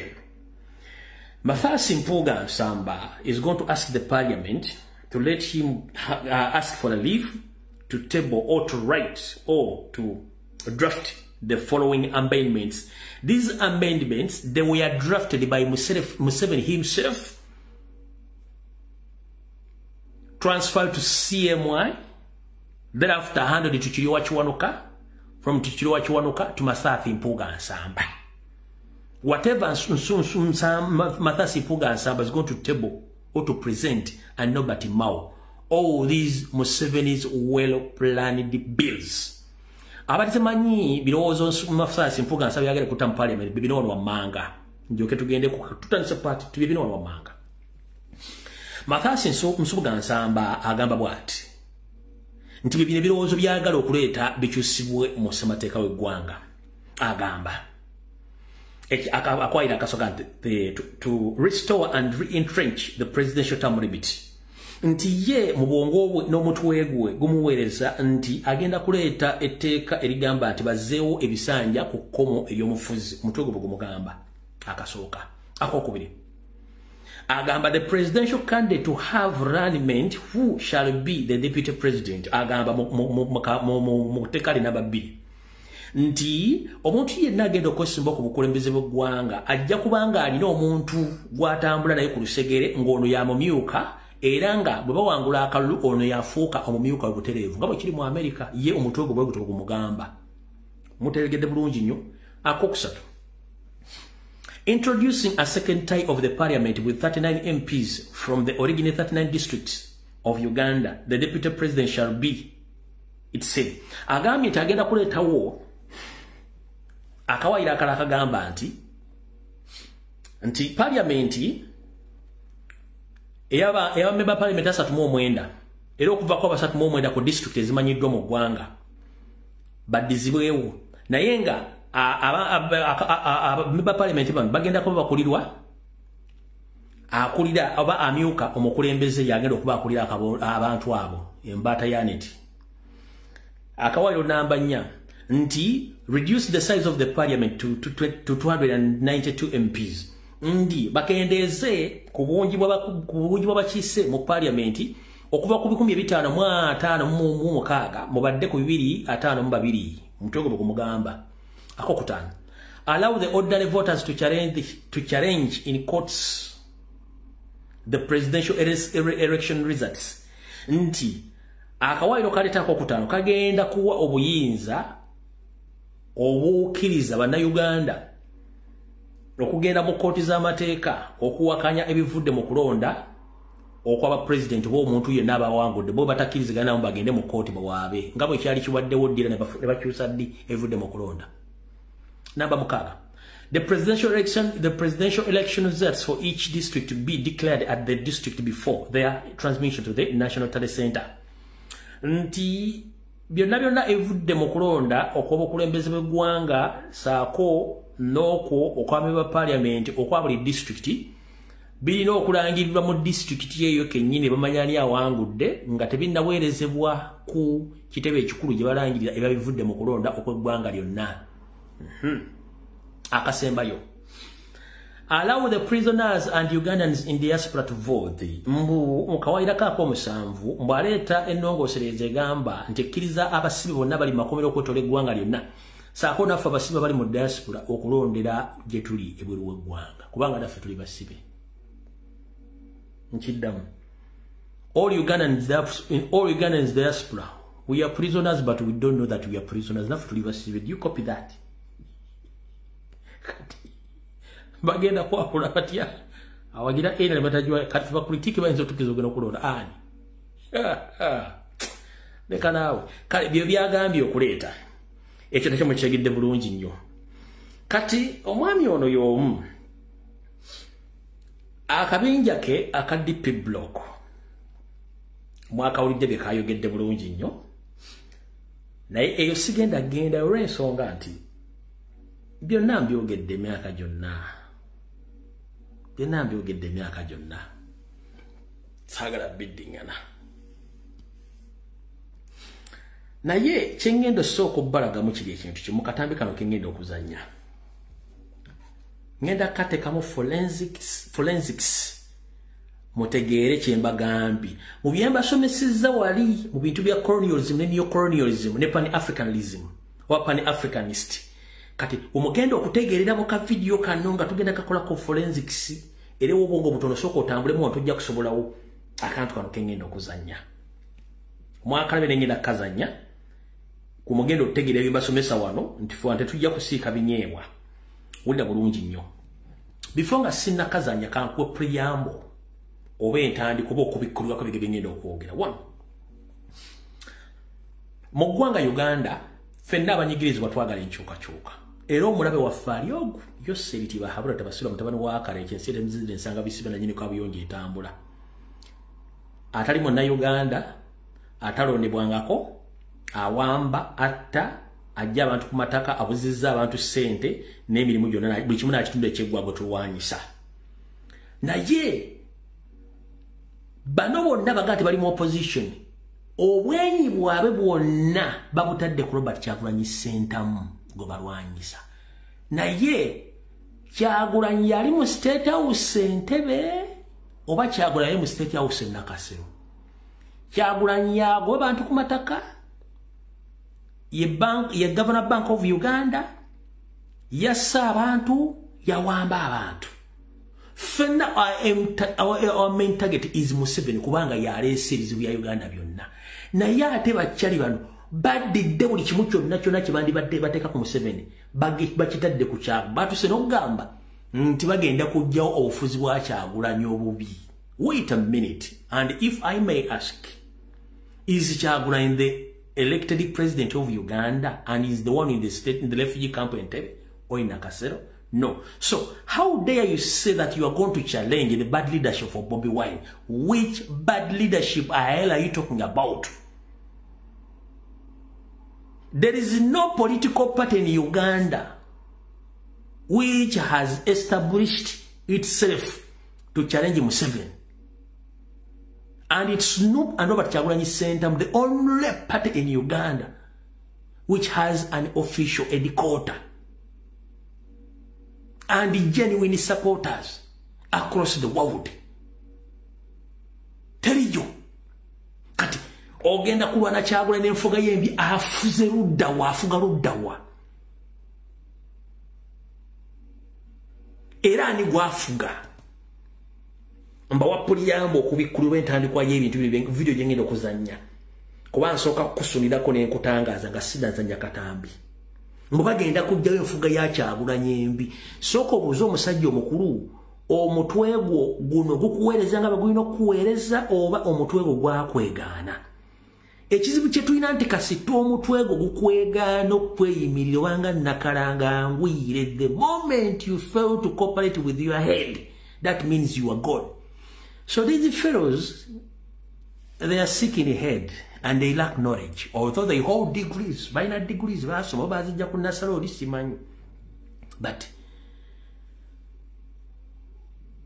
their main focus is Robert Kyagulanyi Center and nationality platform, not Museveni. So, kino kikuzayo bulungi nnyo okutegeeza obuzibu bw'Abafirika bwe nkusomesezza.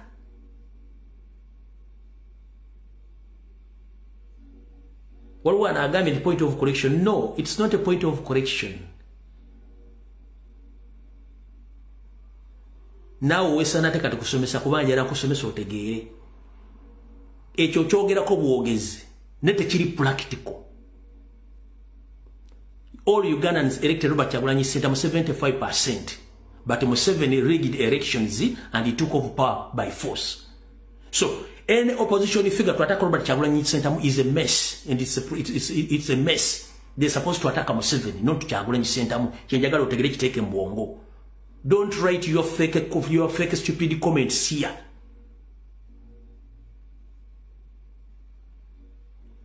Banda Uganda balunda Kyagulanyi bitundu 5 ku buli 10. Museveni nabba akalune yeteeka mu buyinza.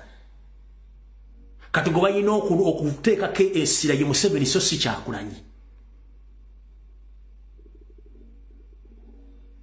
Katolinga agamba nti opposition kale balumbe Kyagulanyi kuba yafuga eggwanga. Tokiranga nawo mutogo sana kunoonyereza ko bunoonyereza.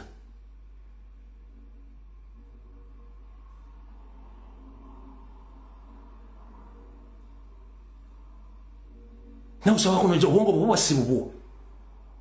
Ngezako kugamba nti abali mu opposition bonna obusungu bwe bande babuteeka ku Museveni so si Kyagulanyi. No. Kubanga Kyagulanyi yagala kujja Museveni. Katate bo bagala kujjawo Kyagulanyi kyengezako kugamba.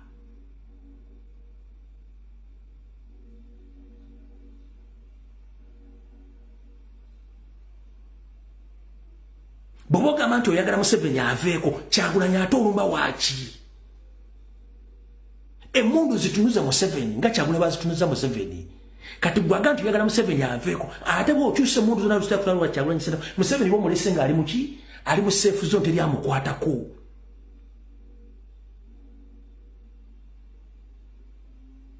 Kingeza kugamba nabagamba eno video nga obwongo buli 0.50 GB mu video gifeeko boli comrade nga tuwategedde please eno video nage sibuli ategera nti agenda jiwulira.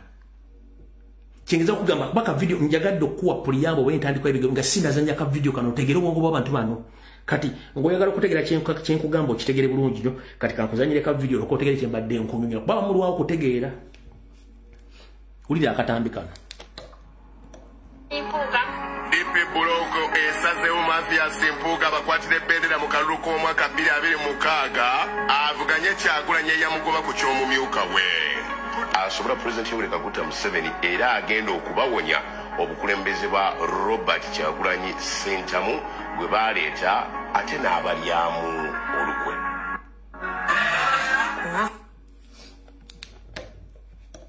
Statement yojuulidde bulungi nnyo nga video katandika kyembadde nkugamba. Tokola no comment kubanga oyagala ba comment nga abantu bakulabe. Nze ngenda okujja okukola videos nga namaze okukola analysis ne search okutegeeza kye ngenda okugamba zisiva mu bank. Balwanyisa obufuzi bwa Kyagulanyi bwebulwa.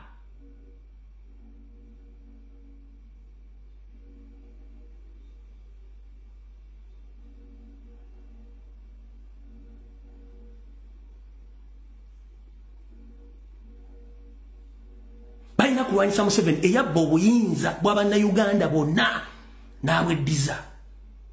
Kati bavuganya Kyagulanyi tebavuganya Museveni.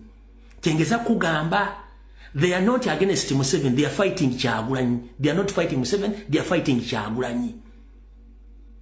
Kyagulanyi is situated in Magere and at Kavule. We know power is in what? In Entebbe and Kololo. So Robert Kyagulanyi Ssentamu is fighting Museveni, who stewarded at Entebbe and what? And Kololo. And what? And Nakasero. Karateba Babwanyisa Kyagulanyi we Magere. No way Kavule. Bintu biri byanjawulo.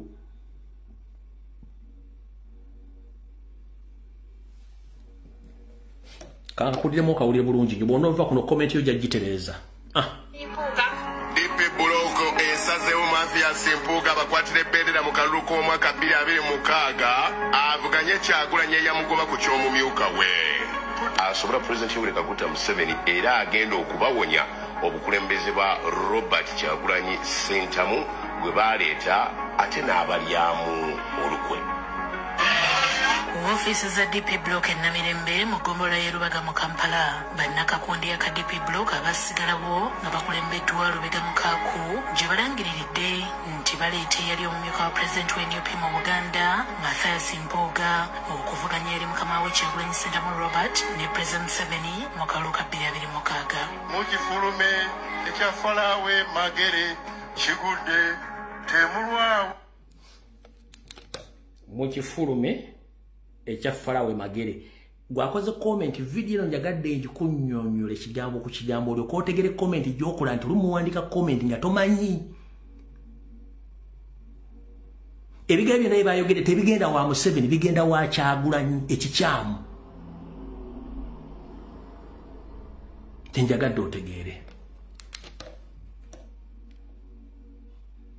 Robert ni President Museveni mwakaluka 2026. Mukifulume ekya Falawe Magere kigudde temulwawo okufa.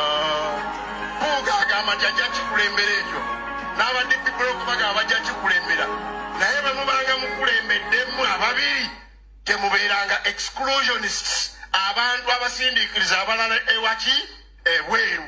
Twagala mukulembere Mwami Mpuuga ne banno nga mukkiriza n'abala balina amagezi mu kifo ky'okufuna abakulembeze ab'ensa twaendinga kufuna ba Ozambe mwabaise Ozambe twaendinga kufuna ba Ozambe presidential candidate Ozambe member of parliament Ozambe kansala Ozambe esiwa ekifo kyonna kibadde kitoneddwa langi za DP enjeru ne kiragala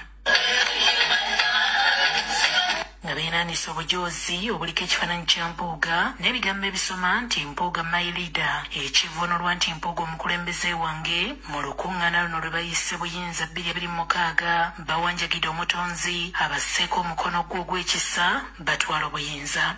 Tusaba Allah subhanahu wa ta'ala tukwatireko 2026 State House. Amina. Wadde balangiridde owaabwe tebakwese busungu bwe balina ku mukulembeze wa NUP Kyagulanyi Ssentamu Robert gwe bagamba nti be baamuleeta ate n'abeefuulira. Balina ebirowoozo ate baamugaso muki mu struggle. Twagala mukulembera DP Block nga mumanyi ne UPC erina ebirowoozo nga mumanyi n'abava mu NRM abeeraze nti balumirirwa balina kye basobola okuzannya. Baweze okunoonyeza Mpuuga akalulu okwetoola eggwanga lyonna asobole okuwangula Museveni. Alright. Ndositira nnyo ku bantu mu comment section budde. Ndowooza owulidde video gitegedde bulungi nnyo. Kati bw'owulirira abantu bano abasajja bakulu nga boogera ebigambo ebyo, for me I'm not surprised. All along kuba bano bakuliddemu bamanyi. First and foremost their problem is those are job seekers. Bonna 90% abaana ba DP Block, abaana ba UID, n'abaana ba DP, these are job seekers. They are not serious at all since day one. These are job seekers. Tekuli kayinza gati nkola mulimu guno, but they are well off because bade bazanya politics wakufuna sente. Nga balwanyi babadde ba defender bade ba Paulo Sigani babadde ba Magwaya kwekuba goal gwe mulimu gwe babadde nago bamanyi omupiira bulungi bale posiga baliyo alaba wa yali wa Man U bali wase no sijjukira ye Magwaya wa Man U tumanyi bulungi nnyo bo badde bekubanga goal Museveni nga afuna victory kati bali ko sawas right now mu era ya chabo which tikijja kusoboka kati abantu bano bona tebali serious one mu politics twali muntu go baleeta no buli muntu yereta yekka the moment omuntu afuna idea ejjo okutandika ekintu kitegeeza tomulese mukulu mukaako amabike mwenna bwe mba muga nti mwaleeta Kyagulanyi mmwe mwasigalira ludda wampozi yes ekibuuzo kiri mwaleeta Kyagulanyi kale tukkiriza mmwe mwasigalira ludda baamuleeta. You mean the ideas you initiated or you taught Robert Kyagulanyi Ssentamu, those ideas you failed to put them in practical so that you can be like Robert Kyagulanyi Ssentamu? Ebiroze mugadi mwateka mu Kyagulanyi omuzimba mwe mwali mu byezimbira mufuke Kyagulanyi kyali era nga kirowoozo ki kye mwamuwa one DP ekibiira mwe muva mwenna temwina na kitebe ekibiina mwakiguza NRM omugenzi Dr. Sebana Kizito mwenna yabasomesa ku sente ze his cash money mwenna abaana ba UID bakina babike bamukaako Dr. Sebana Kizito yabasomesa ku sente ze era mwe mwamulyamu ne muwa obutwa. Sebana Kizito mukwagala DP yagula n'ettaka mu bwenyi bwa Lubaga division ettaka liri ku kkuba erigenda ku Central University zali futi 10.5 njimanyi naliwo nga bagironkinga mwali muzimbye kuwadde toilet yenkoma ono ate mujja kunyiza ate nga video yembadde njikoze bulungi nnyo mujja kunyiza ngende into details kyembadde saagala.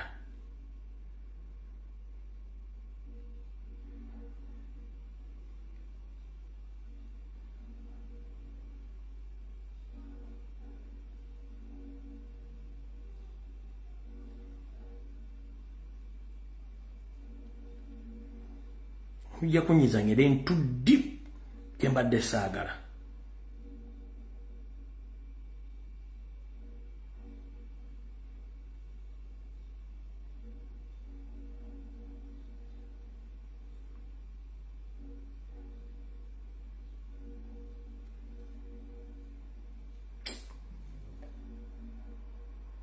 Mavuka munyiza ono mwamulyamu oluka Museveni naamu obutwanga ayise mumwe ono.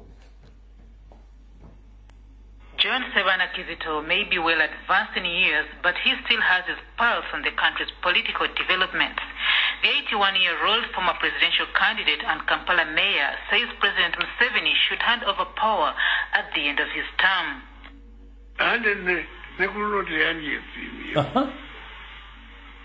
Ubane nemukuna mu kuna gunte yandi etsimbyo nemukaga teni etsimbyo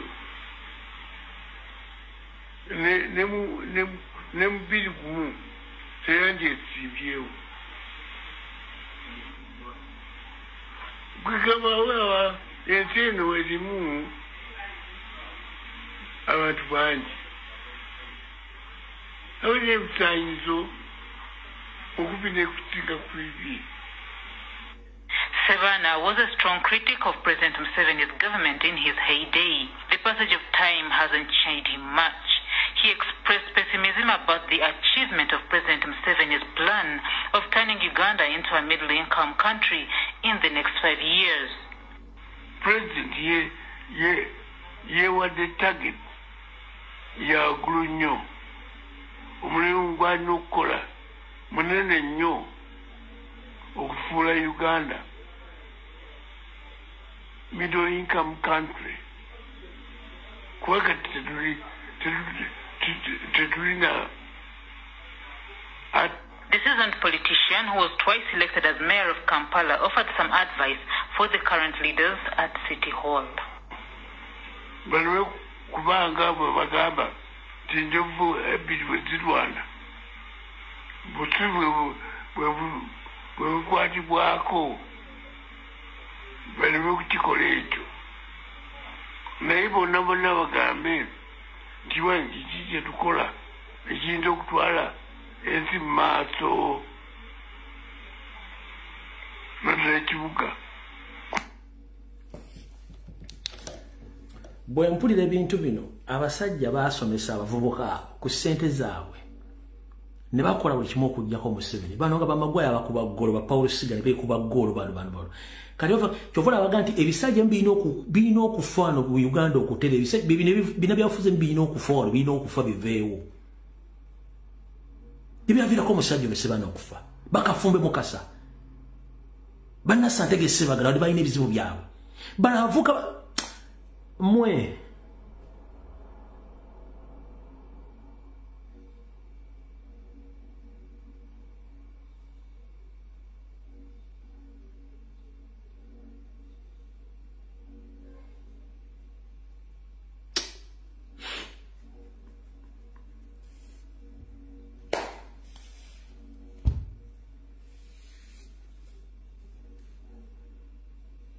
sajamu amu ino kufa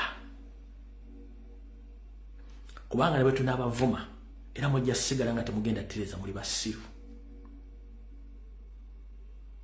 oyo musajja gumula gomba sebana Kizito Mugenzi yagula futi 10 kwa 5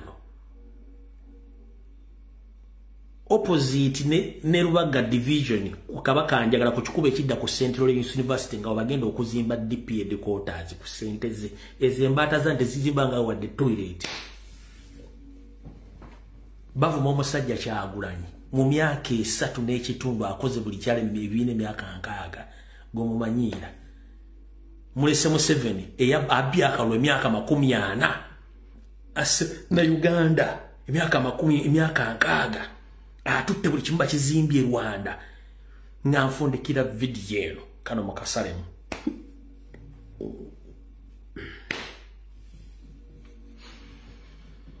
banyabo ne basebwa ekira kyo mutamanyi kino ngaye mbaga yo lichenjoge drama ki reflecting ku Robert Kyagulanyi Center nga musasira Robert Kyagulanyi Center motalwanyisa mu 7 ye kalwanyisa government yes bili Robert Kyagulanyi Center alwanyisa government bili nawe ali comrade tolwanyisa mu 7 yekka wabula lwanyisa ne Pilato jukira eno Uganda yenimiro ya Rwanda jejja buli kyakulya ekiyimiriza w'eggwanga lya Uganda genda wetegereza okakasa kino timu yonna kati ekulembe ekuma mu 7 bonna ba PRF wonna ntubanyintara hamwe bonna balinge bapima kulwayo bonna bantara hamwe yakyusa that team kubanga balina okuprotecting ennimi katulwanyisa government yezi Uganda nnimiro ya Rwanda intelligence ya DMI ekolaga ne CMI ne operatinga batambule tulwanyisa government yezi politically economically socially yensonga lwaki buli munyarwanda yika mu ggwanga. There is no way in a serious government whereby someone can fetch your citizens from your country to another country without even talking or without saying anything.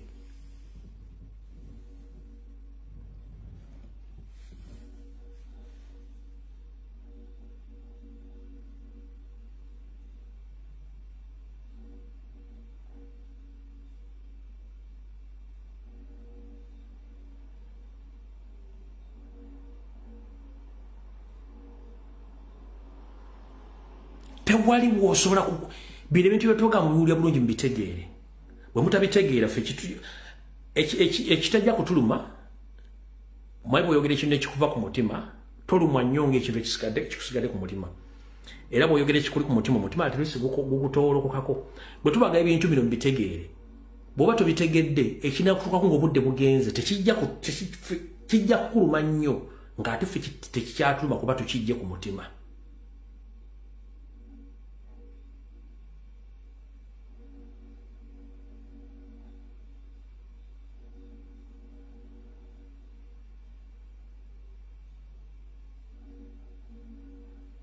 Tuwane ensezi badikiteta aba kubanga Uganda nnimiro ya Rwanda kyovola de covid centers zonna bazibanga bazitwalira ndo okudukanya government zaabwe passport za Uganda banyarwanda bonna bali mu diaspora bonna balina passport za Uganda sente za Uganda zonna ziri manyaga abanyarwanda bambega bana Uganda abanyarwanda abatulugunya banda Uganda banyarwanda bachi kubanga temuchime temwagala kitegera kati nkibagambye musasire kyagulanye mumusabire nnyo musabire gwanga lyo bomuna agana okusitoka nze tekijja kunuma kigenda kuluma mmwe nga musigadde enfuzi for God and my country video wele tusekane ku Sunday sabiri zakawongeze bulange mengo mayiganzija video wede tusekane ku Sunday sawa 2 ezakawongeze mukama abankumire weraba